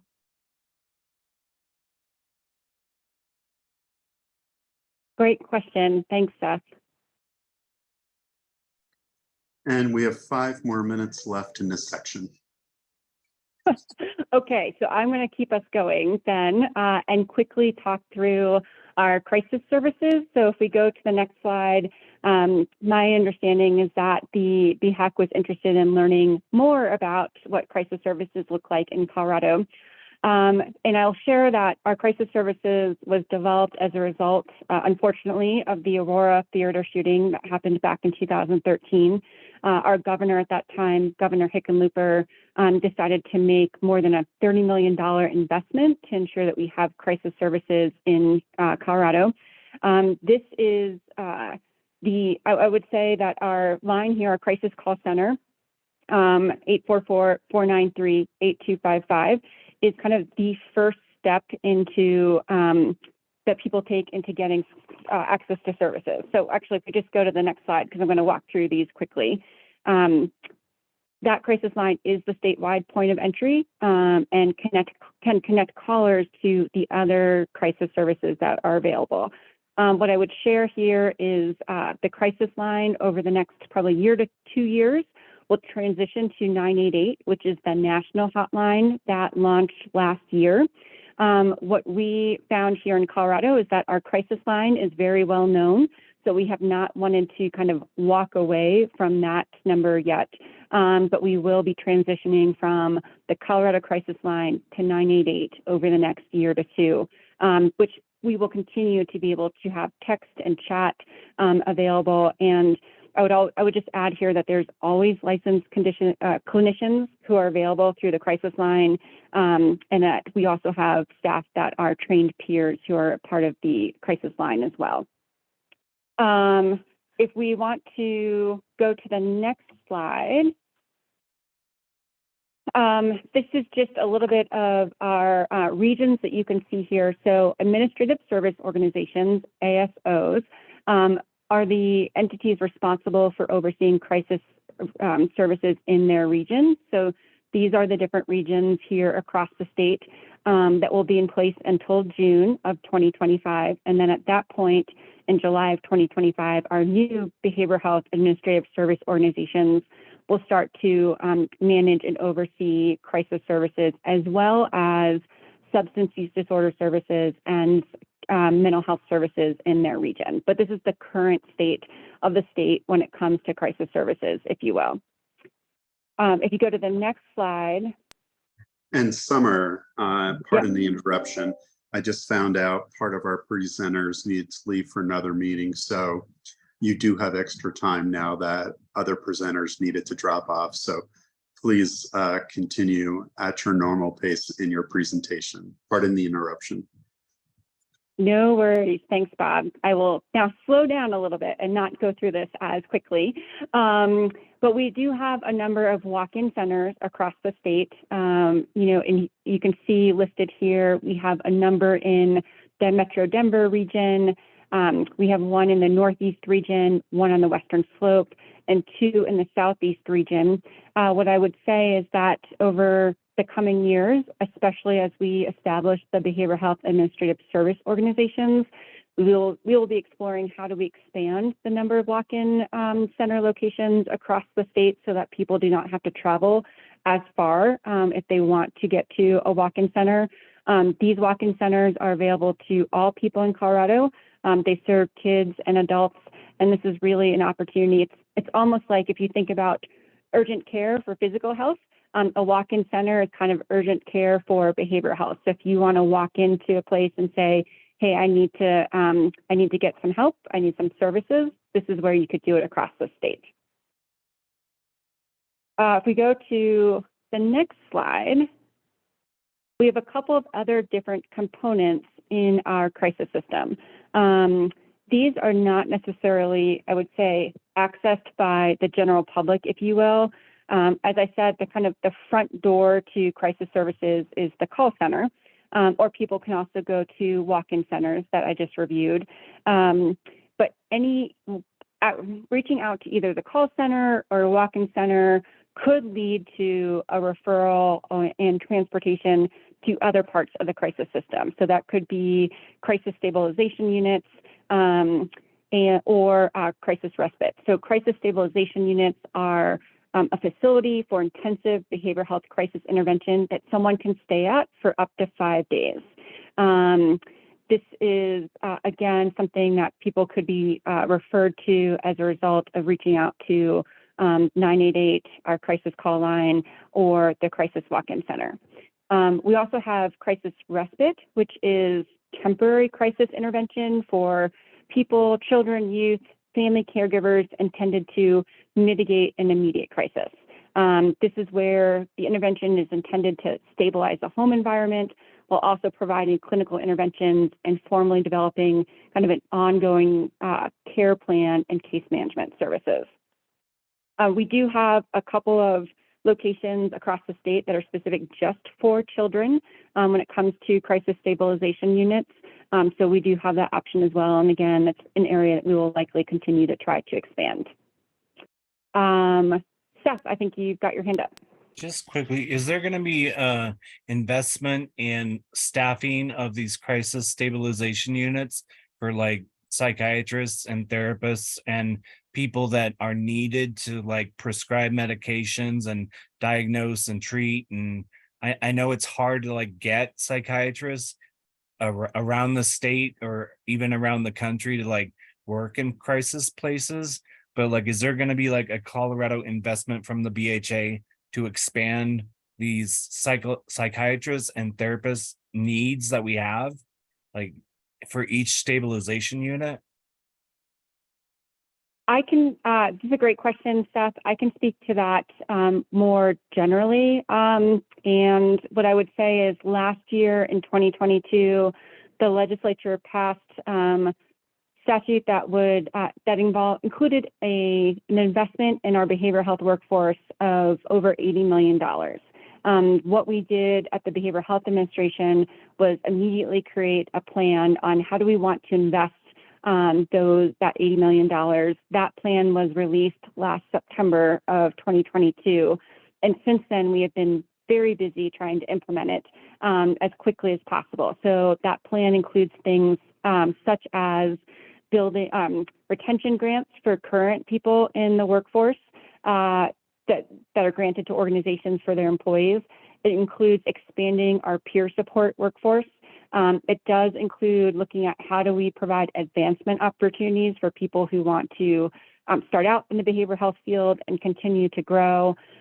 We're looking at how do we recruit more people from other states. So how do we get more psychiatrists? How do we get more psychologists?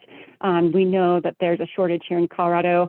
Unfortunately, there's a shortage everywhere in the U.S., so we're competing against other states as well. But we are one of the few states that's fortunate to have millions of dollars to invest in kind of addressing our workforce shortage. So we have a long ways to go, but we're trying to move as fast as possible. And I will share with you that my dream is that in a few years from now, we have first graders who are saying, not just saying, I want to be a nurse or a teacher, but they're also saying, I want to be a therapist, right? We don't hear that a lot from first graders when they're dreaming big. And that's where I'd like to see us get to. But that involves a lot of work in making sure that we're working with schools as well, not just the older adult population. Other questions? I just want to check in and make sure. I see that Charlotte and Chris responded. There were a couple questions about Region 7 in the chat, so I think we're good there. But folks, if we are not, please raise your hand or put a follow-up question in the chat that we can get to. Thanks, Angelina. I have not necessarily been paying attention to the chat, so glad you all are on top of it. Dr. Archuleta. Yeah, hi. It's good to see you again. So just a quick question. Does the BHA, and well, I have two questions. So number one, like along with what Seth was asking, one of the things that it's been really great to have some workforce development dollars. It's really helped us a lot, but with some of the credentialing, it would be nice to have some dollars for people who can't afford to take some of the tests for the certifications, especially if they're taking it 2 or 3 times. I just thought I'd throw that out there. And I know that's their responsibility, but we have staff members not getting credentialed because they have test anxiety and they don't want to throw out the dollars to keep testing. And so I don't know if that could be a part of workforce development dollars later. My other question was, does the BHA have a plan for sustainability? Because sustaining a lot of these programs, because it's been awesome to see how many programs are being funded as a startup. And we're like, hopefully, I know as a provider, we're really looking to tap into Medicaid, fee-for-service and everything to keep those programs going. But I guess my other question is just is there a plan to sustain it? Because there's a lot of good and creative programs that are being developed with the funding that's been given to us. And I don't know if all of it will be able to stay afloat with all these grants, or with just fee for service or Medicaid. So I just thought I'd ask. It is a great question. It's a complex answer, if you will. I'll do my best to try to keep it as simple as possible. The BHA has received for a long time block grant funding and other federal dollars that will continue. Those shift from one year to another, so it's not consistent every year, and it doesn't necessarily mean that it increases every year. But those dollars will certainly continue. We have received, as everyone mostly knows, ARPA dollars, stimulus dollars that have been a huge investment in our behavioral health system, much of which was really restricted to one-time funding, so that, maybe investment in our IT systems that would require some minimal ongoing maintenance, but not a multi-million dollar ongoing investment, if you will. So we are thinking about sustainability and also being thoughtful about the programs and types of investments that we are making. The other thing that I would share, in addition to working very closely with our friends over at Healthcare Policy and Financing and looking at how we can best utilize our Medicaid dollars and federal Medicaid dollars and stretch those even longer, even further.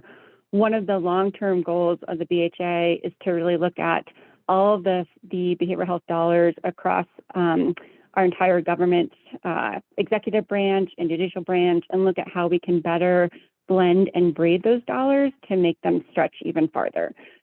So we have a ways to go. Right now, we've been focusing on getting our house in order in-house, but eventually we will be working with all of those other agencies.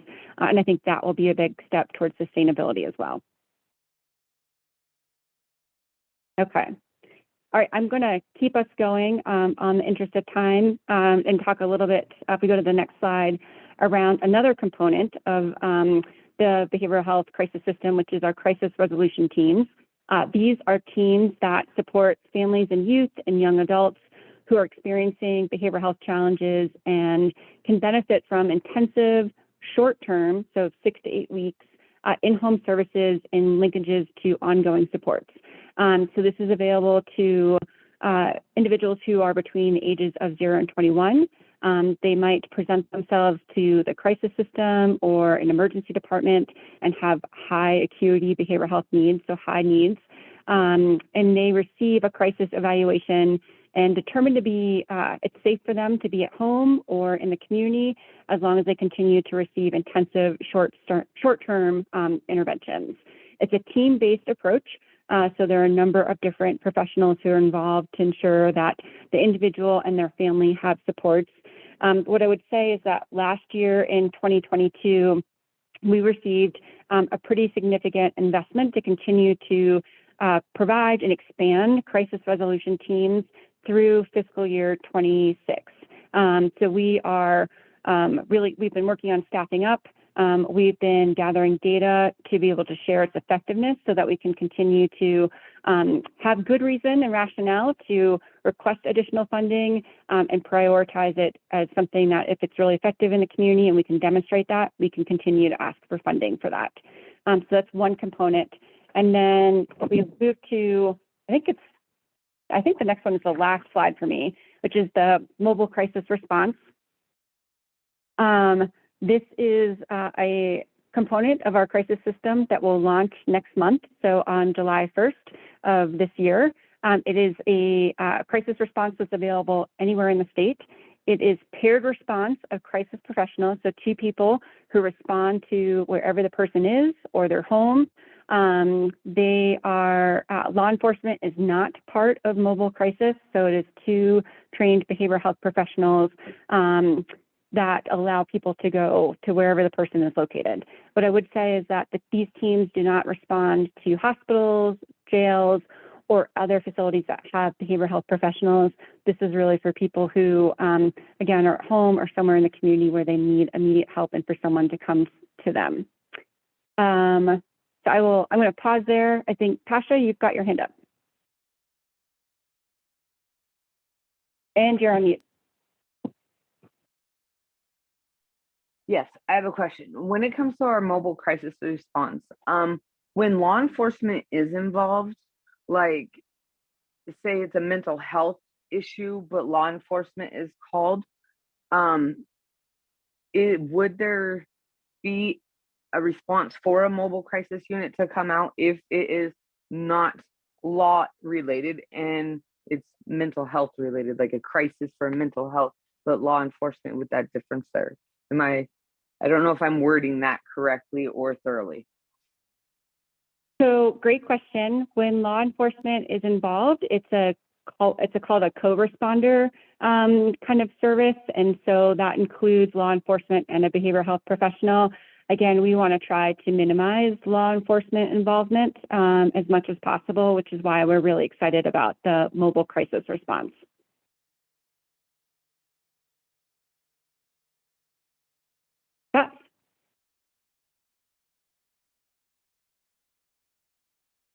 And you're on mute. Seth Watkins. I love this idea of the mobile crisis response.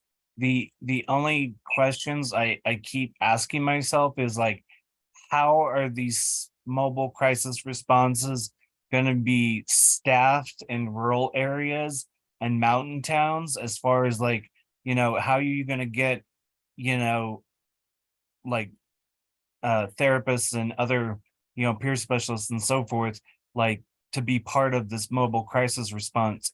And how are you going to, like, you know, protect them and keep their safety if things get like a little bit out of hand? Like I'm just looking at the sustainability of after 2026, what happens to this then? And how are you going to find people, recruit people, and staff all of these mobile crisis response teams? Sure. So great question. Thanks, Seth. And I would say the mobile crisis response is a longer term program beyond 2026. And it's something that's funded and supported by Medicaid, which is what allows us to make sure that it's continued long term. Currently, we have been working within the BHA, we've been working with the administrative service organizations that oversee our crisis services in their region to make sure that they are building out mobile crisis response units in their areas and their region. This has also been a huge focus from our friends over at Healthcare Policy and Financing as well. We have done a tremendous amount of work over the last 12 to 18 months to be going out to communities across the state to talk to them about mobile crisis, to talk to them about how it works, how it is funded, to ensure that we have enough teams across the state to be able to respond when we need them. How are you gonna like safeguard them and their safety? Like if they get into a sticky situation or they need safety? I mean, yeah, let me ask Ryan, do you happen to know the answer to that? Seth, I will be the first to admit I'm not the subject matter expert on the mobile crisis. So I want to see if we don't have an answer, we can get back to you. Yeah, but I don't have a great answer specific about safety, but part of our regulatory rewrite is having clear standards for what mobile crisis teams have to meet. So meeting that floor so we can set the consistency and quality across the state for what mobile crisis response looks like. And there's a level of that comes with what is the procedures and protocol related to situations that may have dangerousness attached to them. With the talk about how does the community respond as a whole. So it's not just a mobile crisis response in every situation. There needs to be a coordinated approach to all this stuff, but ultimately the focus needs to be on that. Hey, if there is a level of aggression that is being shown, it shouldn't just be a pathway into the criminal justice system. So that's where we have to balance out how do we get our providers comfortable enough to respond in the community that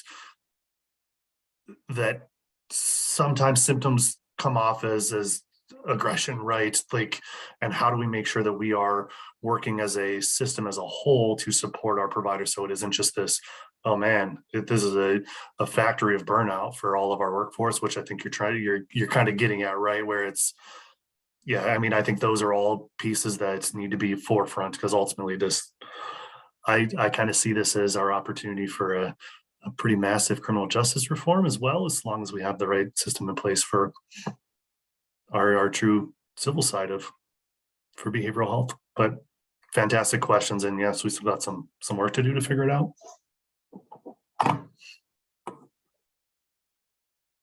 Dr. Archuleta? Yeah, I know Bob said keep it short, so I'll be short-winded, Bob.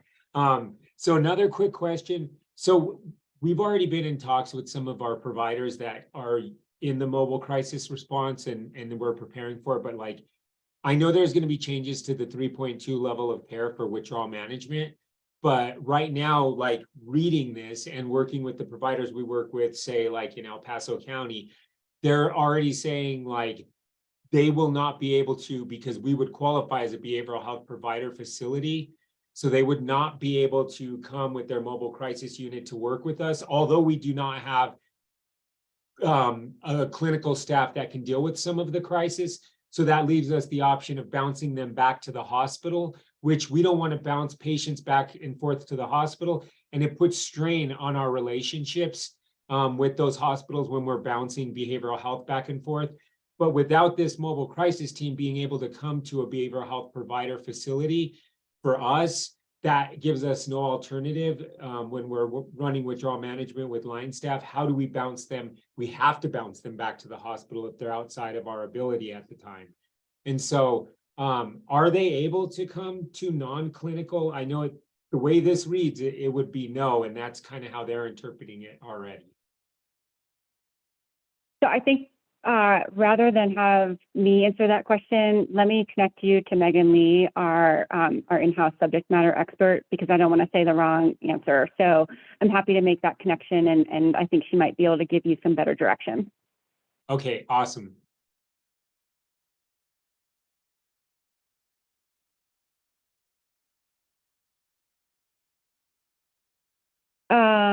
And then I see one question here. How does the BHA see outcome reporting on programs being integrated into the expectations of the bosses? One of the roles of, one of the charges of the Behavioral Health Administration is to have a performance monitoring system up and running by July of 2024. So just over a year. That will actually report out on progress and work of providers across the state. That system will change as the BOSOs get up and running in July of 2025, but we do envision, we're starting the planning process now. We will be doing stakeholder engagement later on this year. We will definitely be engaging the BHAAC in those conversations so that you can tell us a little bit more about what you would like to see in the performance management system, both from our providers, our BOSOs, and the BHA itself. So I would say stay tuned for more information on that. Summer, did you have any further slides to present today? I did not. Okay. If this section respectfully could wrap up.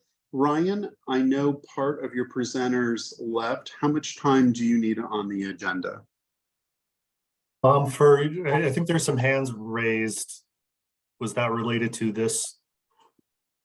Which do we want to make sure that we close out this entirely? That's correct. Tasha and Carolyn have hands up. Just quick question on. Go ahead, Tasha. You go, Carolyn. Okay, so I just want to know, is there still grant funding available for people that do not have any insurance when they need alternative services besides walk-in center, such as crisis stabilization unit or mobile crisis? Those services are continuing, yes. And there's grant funding, right? I mean, there's funding that's ongoing for those services. I know earlier this year we did release a number of RFPs for grant funding for various components of our work across the state. That grant funding, with the exception of workforce, which I think you'll hear about later on in today's agenda, that grant funding has all been encumbered and accounted for, but services will still continue across the state in crisis services.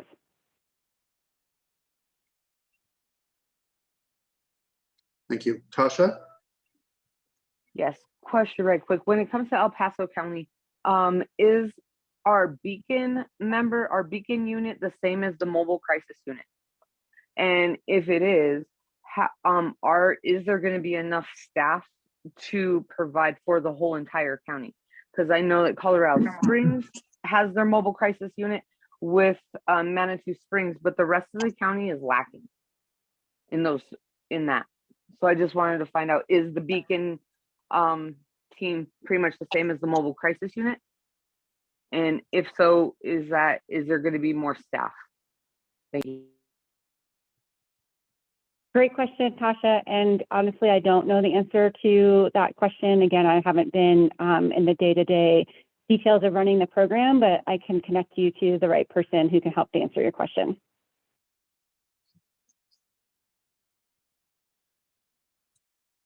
At this time, if there isn't any other questions or comments for Summer, I want to say thank you so much for joining us today and offering us this information on the behalf of the commissioner, and welcome back. It's very nice to see you.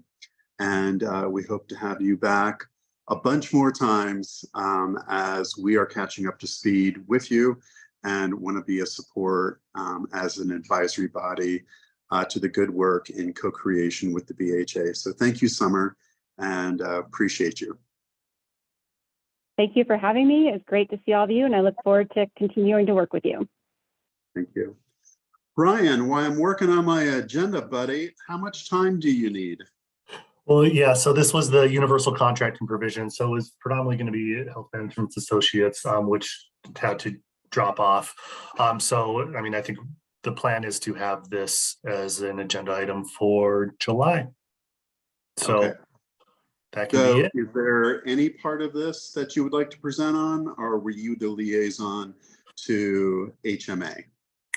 More just the supporting HMA with what they needed. I think HMA had potentially sent out some stuff to the group as a whole. Really, I think they did maybe a little YouTube type video to explain some of the universal contracting provisions. So I think will be an opportunity to have HMA come back and kind of report on universal contracting provisions, which really is that standards within contracting that every state agency has to utilize when they're contracting for behavioral health services. There's a bunch of, I think there's 16 specific provisions. We have to have the provisions developed soon, but the actual implementation has not been established yet. So there's some extra time. So moving it to July, I don't think is And we now have a July meeting. So right. Angelina, if this could move to that agenda, that would be fantastic. So thank you, Ryan. At this point, we've made it to 11:10. And with the remaining part of our agenda, we will end on time and have adequate time for public comment. So that being said, we are going to go ahead. Starting now at 11:10, we're going to go into our 15-minute break. Recording can stop.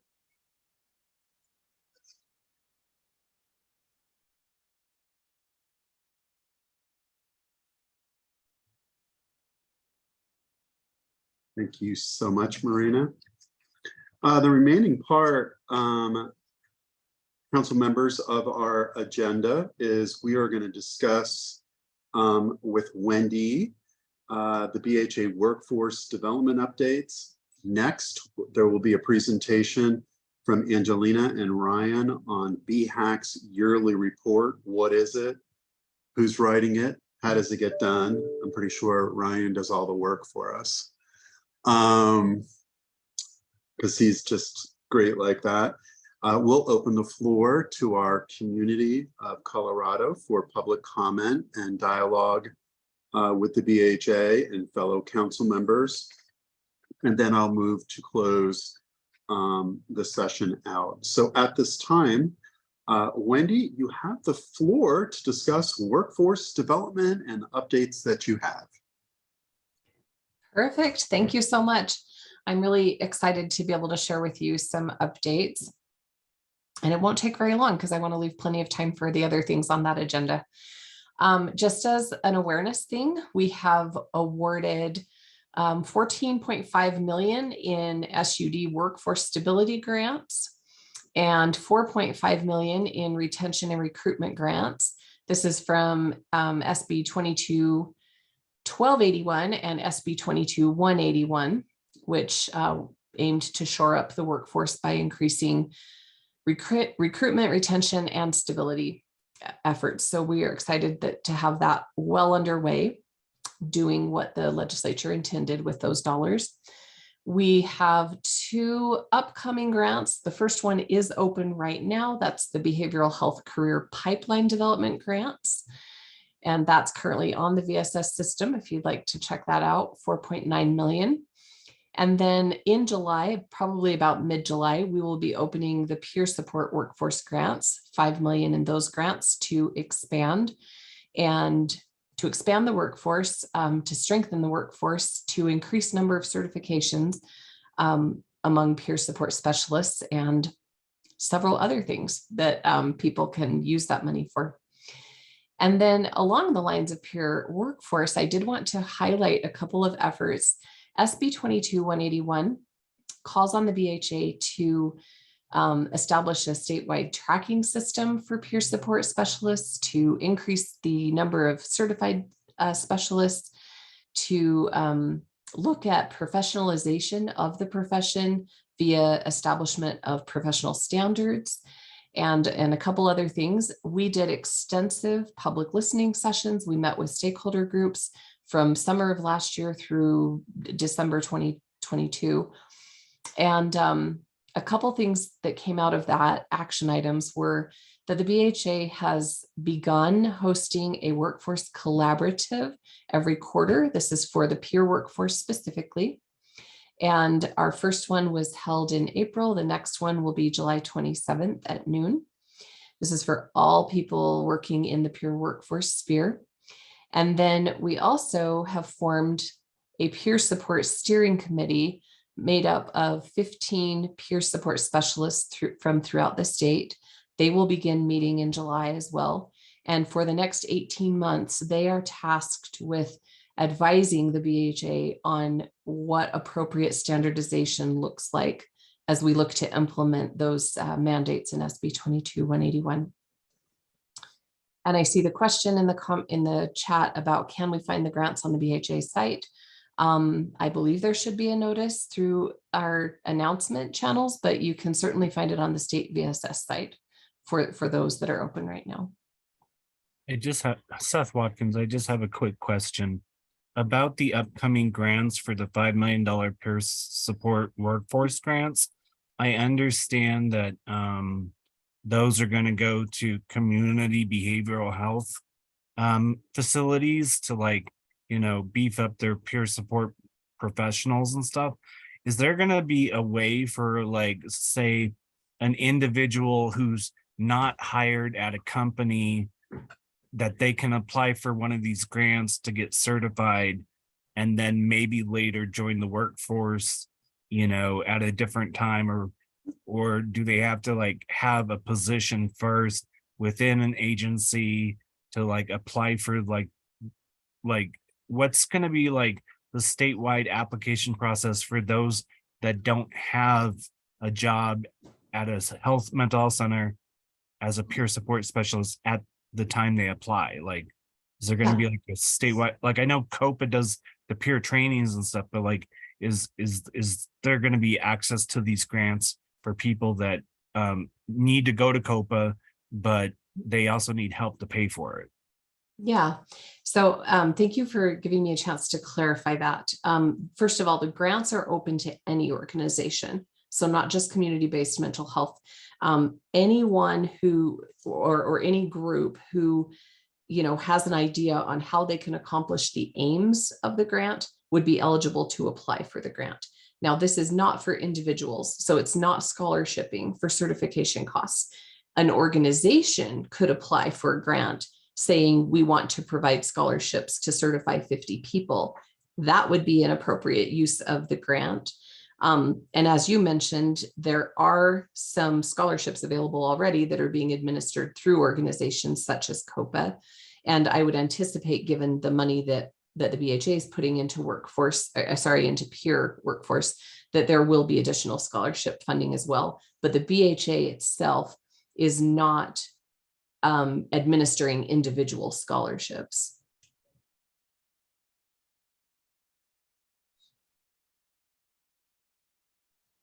What I can say from the in the meetings I've been in, the support for the substance use disorder organizations and the peer recovery organizations with the workforce money that went out to stabilize our workforce, which is significantly in crisis and short staff. It's been such well received, and I just want to, on the behalf of many providers that have reached out to BHAAC and BHAAC about the responsiveness of the BHA and the shortage that we have right now. And we have all this wonderful money to expand services and grow a behavioral health system, but we have no butts in chairs to do it. So I I have a question for you, Wendy, and it's been on my mind for a while.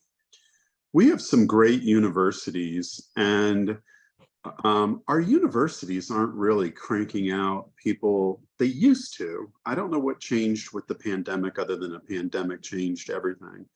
But the graduate schools that I'm thinking about here in Colorado, it would be really amazing if there could be a symposium between the graduate schools and the BHA, and maybe DORA and licensing to get together and talk about how to get these young kids trained to actually come into the workforce. So just graduating with a master's degree or an undergrad degree, they're really not equipped like they used to be. And it feels like we need the state to hold a symposium to help us get our workforce back. Many agencies that I know of, and yes, Dr. Rob, I'm getting long-winded, so I'm going to cut myself off, are sitting around 30% shortage. And I noticed the state and the state hospital has increased their sign-on bonus, which tells me down in Pueblo, they're significantly looking for behavioral health technicians. So Wendy, the question is, how can the BHA, I don't know if it's yourself or others, work with universities so we can have a symposium to grow our industry? Yes, that's a fantastic question. You're putting a grant out to increase peer recovery support services, but my concern is as we grow the peer industry, I'd like to see them be able to do more. The rules that are placed on peers really limit their ability in treatment organizations because they're not allowed to bill except for one code. So if we're expanding the workforce, where appropriate with a peer that wants to expand their career, it would be nice that we allow them to do that because the lived experience is key to many people's recovery. So those are my two questions for you today. Actually, just quick clarification, peers can bill more than one code. Like, depends if they're licensed, Seth. If they're certified, yes, they can bill more than one code. The agency, depends how the agency's licensed. So thank you again for giving me a chance to clarify. One of the mandates around peers in 181 was the development of career pathways. So I think that goes directly to your concern that you raised about, what is a path? It's great that we're trying to bring so many in, but we have all these other, jobs that we also need filled, and we need peers and others. I don't want to just single out peers, but we need people to have clear pathways of progression where they can contribute in various ways. So I do want to point out that this slide you're looking at is only a part of all of the investments that have been made in behavioral health workforce in the last 2 years. 181 alone was over 50 million in workforce development funds. So there are many other efforts that aren't pictured on this slide, including work that we are doing with higher education and with the community college system that I think address some of what you just raised.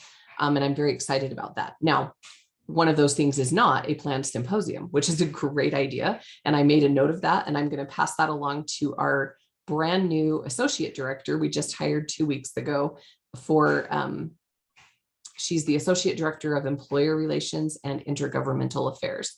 So I think that, bringing together people, one of the most consistent complaints or constructive feedback, if you will, that we receive as we talk not only with universities, but also with our employers and providers is the dearth of higher level practitioners in the state. And so I think that your anecdotal observation about, our graduate schools aren't pumping out as many people and they're not as qualified, I think there's probably validity to that. So we are actively looking at what can we do from the state perspective? How can we partner with the universities? And just as a, for your awareness, in addition to these funds that were allocated to the BHA, community college system and the Department of Higher Education were also given significant sums of money for behavioral health support, some of which was targeted toward getting people out into the workforce immediately. I see another hand.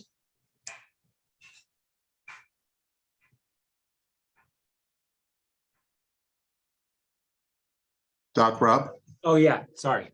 Yeah, I was waiting for you to call me. I just didn't want to yell anything.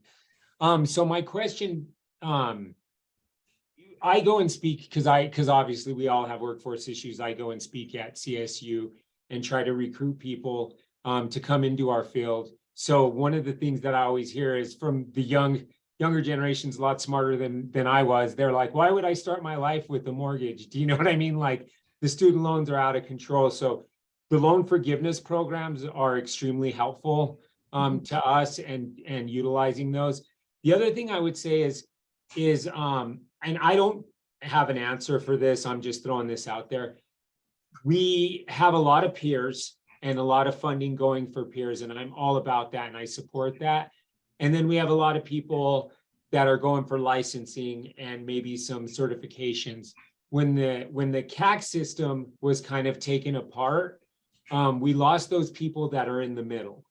And so we have people who, you know, they're going to top out in the peer world, right? And they're not going to be able to go to be licensed, and they're maybe not going to go back to college to be a CAS. And so I don't know what the answer is, how we could utilize that demographic, because it could help fill some of the spots, you know, for the people that don't want to stay a peer or that top out at peer work, or, you know, kind of are wanting to go into treatment but not wanting to be licensed because it's obviously a long path. And then so that I just have that question is how do we capture that demographic? And then the other question I would say is, looking at with our chief clinical officer here at Crossroads, we've looked at some of those codes that we can bill for peers. And some of those codes are like legit, we trust it, our peers are doing that. Some of them tiptoe into treatment a little bit. And that kind of makes my spidey senses tingle, because we don't want to be caught like in that area where those codes, because it really does, some of them tiptoe into treatment a lot. And so exactly, Doc Rob, that's what I was talking about. You've got to be so careful. So Summer, I agree with Doc Rob. If there's a way that the BHA workforce can support the RAIs and HCPUF at making it more defined, and every RAI has a different perception of what peer work is and what they're allowed to do. It makes it very confusing when you have a large peer workforce. Thank you for cleaning that up for me, Doc Rob, but that's exactly what I was trying to get at with the codes, that it really does tiptoe into something that will be a reimbursement. But if we're going to expand services, we also need to make sure that the definitions are really clear when it comes to them being able to work. I always felt like, just throwing this out there, I always felt too like when the CAC system was taken apart, I always felt like maybe if there was like a certification for case managers and we could build like some paraprofessional network there. But I don't know. I know that's just a dream, but I'm just, yeah. So, it's a dream that's coming to reality, and I can share about that in just a minute, but I'll let Summer jump in really quick because I see her hand. Thanks, Wendy. Yeah, I just wanted to respond real quickly to say that one of the things that the BHA did in establishing the BHA, when we did a deep dive analysis of all of our programs across the state, including the 13 state agencies that have behavioral health programs, is that we realized that there's not a lot of duplication around programs, but there is a lot of duplication around processes and expectations and setting standards, right? So that is one of the charges of the BHA. One of the things that we're responsible for is ensuring that across the BOSSes, across the RAIs, across state agencies that work with any providers, that there is the same set of expectations, definitions, standards, and so forth. Again, it's going to take us a while to get there, but that's what we're moving towards. So hopefully, Dr. Archuleta, that will help to resolve some of the concern that you raised. And we're baby steps to get there, but we will get there. In the interest of time, I am going to have to call for questions on this. And we can always invite you back, Wendy. Is there any last questions for Wendy, or Wendy, do you have any departing statements? Just to share with you that we are addressing that paraprofessional role that was mentioned through another initiative as part of SB 22-181. So look for over the next 1 to 2 years to hear more about that. We recognize that's a great need. Thank you so much, Wendy. Angelina? I'm gonna put a link into the chat. I know some folks, I think I emailed BHAAC members about this. The BHA is sponsoring 3 fellows with the College for Behavioral Health Leadership in the state of Colorado. So and we did that last year also. That's one of the ways that we're trying to encourage folks who maybe need additional funding to kind of reach those higher levels of things. So I'll put the link in the chat. Folks can read about it. The application deadline is June 26th. It got extended. So we have a little bit more time, but I think the hope is that we continue to do things like that and work very closely with workforce to try and get some more of those types of funding pieces out. Thank you so much. That's a really amazing opportunity. Seth, is it quick so I can move on with the agenda? We're really tight. Yeah, there's just a question in the chat from KB about Denver Public Schools wanting to be involved in this type of service, and they want more information about how to get involved. So absolutely, that's great. Thank you, Seth. Angelina, did you have another question? All right, if everyone can take them down. Wendy, we definitely would love for you to come back whenever you have updates on how these programs are going, how we can advise you, how we can share and co-create with you. This has been a really amazing grant program for many Coloradans. So we really appreciate the efforts that you're doing. So thank you. Next up is Ryan and Angelina about some type of report that has to be written that I know Ryan will take care of for BHAAC members. No, I'm kidding. I'm kidding. Ryan and Angelina, you have the floor. If you guys could go to 11:50, that would be great. I would still like to be able to fit in public comment. Yep, so I'll go very, very quick here. So every single year, the Behavioral Health Administration is responsible October 1st, submitting a report to the General Assembly about how are all of the new systems and initiatives being implemented. It's due every single year to the Joint Budget Committee, the House Public and Behavioral Health and Human Services Committee, and the Senate Health and Human Services Committee. Part of that report comes with, hey, the Behavioral Health Administration Advisory Council also has a requirement in their statute that the annual report contains recommendations from BHAAC that is due to the BHA to put into the October report by September 1st. This is the one hard and fast deadline in statute for BHAAC to do this annual report. Ultimately, a very similar report to what the BHA is responsible for, but in the voice of BHAAC. I think the plan is, and why I'm here, is that my team, Policy and External Affairs, is responsible for getting that annual report over to the General Assembly. So want to put it out on the radar if it's not already on there for BHAAC about, yes, we need your input so we can share the good and the bad about how the behavioral health system and the new BHA plan is functioning. So yep, throw that out there. Angelina, anything else that you want to add to that? Yes, thank you, Ryan. Again, I'll keep it kind of short. We cannot write this, we being the BHA.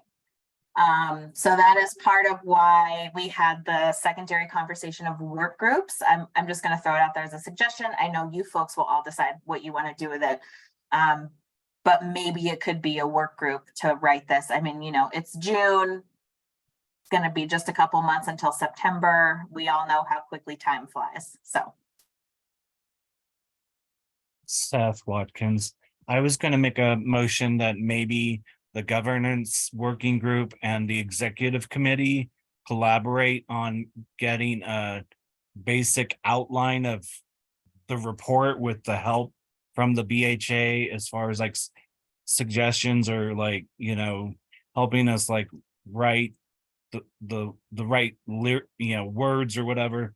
But like I think the two committees working together and then bringing it to the probably August meeting would be appropriate, because that way all the members on the council can have input, but not everybody has to like be doing this report with everybody else. It could just be those committees or those working groups working on this report. Thank you so much, Seth, for the suggestion. Duly noted and under advisement. Is there anything else in this section, Angelina and Mr. Ryan? I would think that this would be, especially if this group is going to monthlies, as this is probably one of those agenda items that needs to be pretty massive on each agenda. Because I can't reiterate enough that this is the one hard and fast date that BHAAC has in statute. I do have something coming up for us on the agenda towards the end, and that is our work group discussions. So hang tight, everyone. We are going to have this conversation and we're going to be discussing two work groups. Angelina and Ryan, does this close out your section? I'm seeing nodding of heads. At this time, because of the amount of time we have left, I want to make sure that Coloradans that are possibly on the line today have an opportunity to interface with council members and BHA members, because we are at 11:50 and I want to make sure that we have time for community. So Angelina, are there any community members posing questions or present today that would like to have dialogue with the state and the seated council?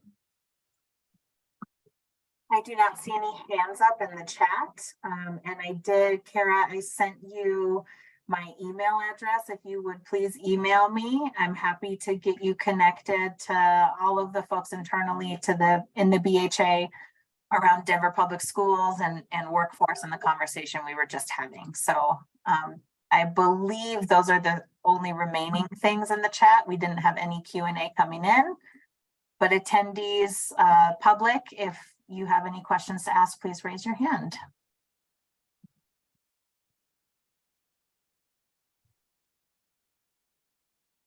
I'm going to give it 1 more minute to make sure community has access. Please let me know, Angelina.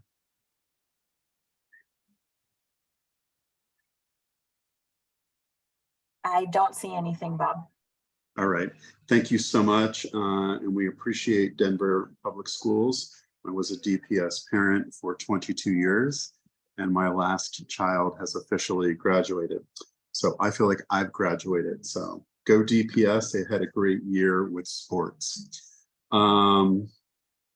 That being said, we are at 11:51 and there are 2 work groups that I wanted to propose to council today. Colorado is experiencing a significant adolescent issue.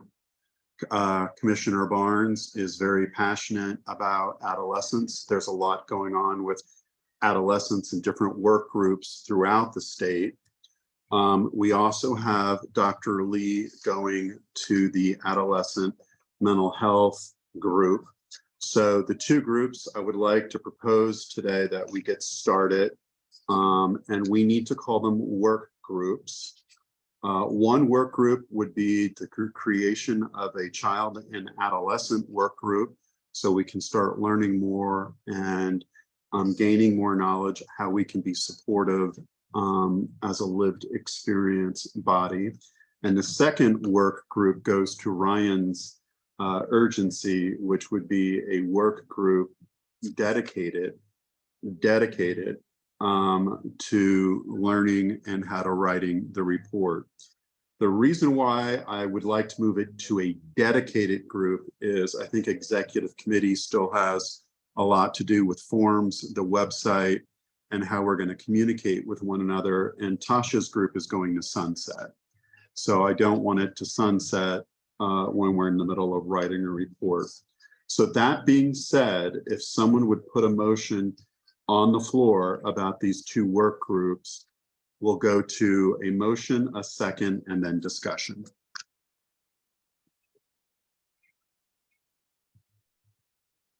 I motion. Do I have a second? I'll second. Council, open for discussion. Mr. Seth. What was the second working group? I got the children, family, and youth. And then the second one was what? Our statutory requirement to turn in a report to the BHA. Okay, all right, thank you. And that would be a dedicated group. And let me just, for discussion reasons, what I will work on with Raquel and Angelina is sending out a poll so that way people can sign up for which group they want to sign up. But I want to make sure we don't get into what person wants to go to what group at 11:54. What I want to do with the last 6 minutes is have discussion, and we'll send a Google poll out on what subcommittee, excuse me, work group you would like to join. So discussion, members. Bob, I would just suggest that the group that's writing the annual report stays smaller.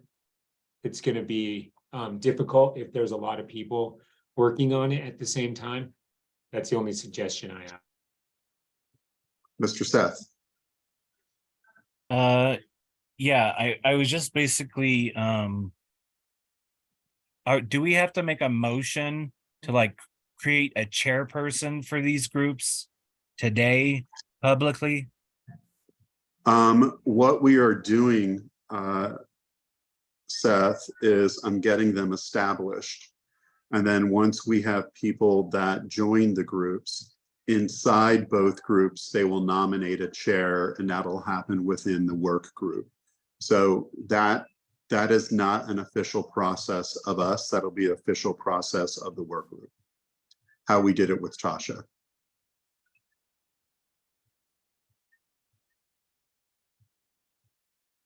Any further discussion? Hey, Carol? I can. Carolyn? Yes, my computer skills aren't that good, so I just want to know what type of computer skills do we need in order to create, to do on the second work group, to create a report. Can I jump in, Bob? Is that okay?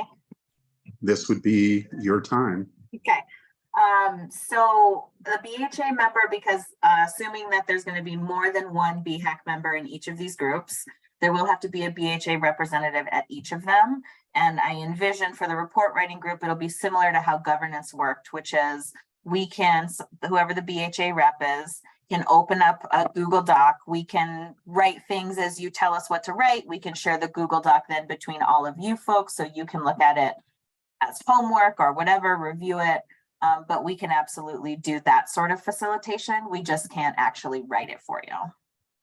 Carol, Okay. it was a pretty amazing process that the group was allowed to communicate, speak, do all of the work, read what the policies and procedures look like for other commissions, why the state helps capture that live, and then we edit and work together. I'm pretty sure Tasha enjoyed that as well. So the state really offers a tremendous amount of support to work groups. I'm at 3 minutes. Is there any other discussions as to these creations of these two work groups? We all know what work group I'm interested in. I do want to let everyone know that Raquel and I, when we met with her over at our the shelter in Aurora, Commissioner Barnes did let us know that there was a lot going on in adolescence, and she did appreciate that if we were going to create a work group, she did support the adolescents. So I did want to bring that forth. And then we have Dr. Lee and Renee and quite a bit of people that are interested in the adolescent group. I'm giving it one more minute. Do I need to call on people? I want to make sure that the establishment of these two work groups, we've done a lot today. We've gotten a lot accomplished. So I'm proud of us all. All right, I'm going to go ahead and call for the vote. Let me reiterate what you're voting on. You're going to be voting on, first, the creation of a work group to establish a work group that will work dedicated to learning and writing the annual report with Ryan Templeton and/or Angelina. So we will have support. So please go ahead and go to vote now so I can make that into record.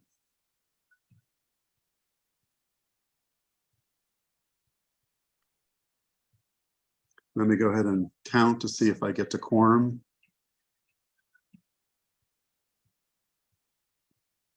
Rob, you voting?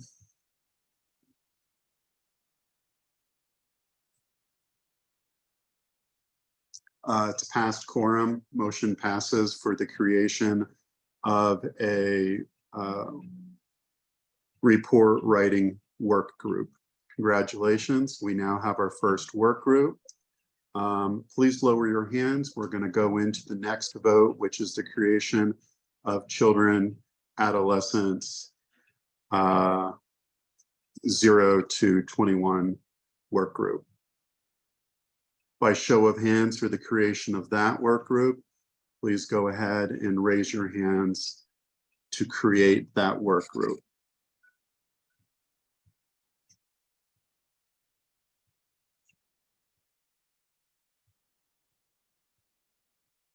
Including myself, that passes quorum. Congratulations. We now have liaisons to 2 seated commissions, and you now have 2 work groups. Next steps will be Raquel and I will work with Angelina to send out a poll so you can sign up for which work group you would like to do. Once those work groups are seated, you will nominate amongst yourselves, like we did with Tasha, who is going to be the chairperson. That is your official process in a work group. And then you can let the main advisory body know who your chair is. And that will be automatically respected because those are work group processes. So that being said, a lot has been accomplished today. Happy Pride. Happy Juneteenth. Go Denver Nuggets. I hope you all enjoy the parade tomorrow. Thank you to the BHA for being well organized and presenting some great information yesterday, last night. And we will be in touch with the poll so you can sign up for those groups. And we now meet monthly, and that is the third Thursday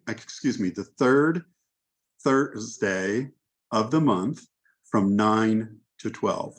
Thursday, 3rd of the month from 9 to 12. And some of the schedulers are already being sent out for your calendars. It is now 12 o'clock. Dr. Stacy? I know we lost a couple folks, but I just want to let members know I already have a meeting set for next week with internal BHA folks to make sure that we fix the Zoom issue, whatever's happening with the broken Zoom links. So we will fix that and send out new calendar invites for the new schedule. Okay, so in the next week and a half, you will see those on your calendar. Please reach out to me if for some reason you don't see it. I would also like to just remind people that we all have to serve on some sort of working group at some point. And though it seems scary to be like a part of a working group, like and to nominate or be a chairperson, you know, it's not as bad as we might think. Like it's we work together as teams in the working groups, and so far it's been my experience that it's manageable with my time and my job and my fear of being on committees and groups. So Thank you, Seth. I appreciate you and your encouragement to your colleagues. At this time, I'm going to call for a motion to adjourn. I make a motion, we adjourn. Do I have a second? Second. We're adjourned. Thank you. Have a safe holiday season in June. Bye, everyone. Thank And the you. recording can stop. Thank you, bye.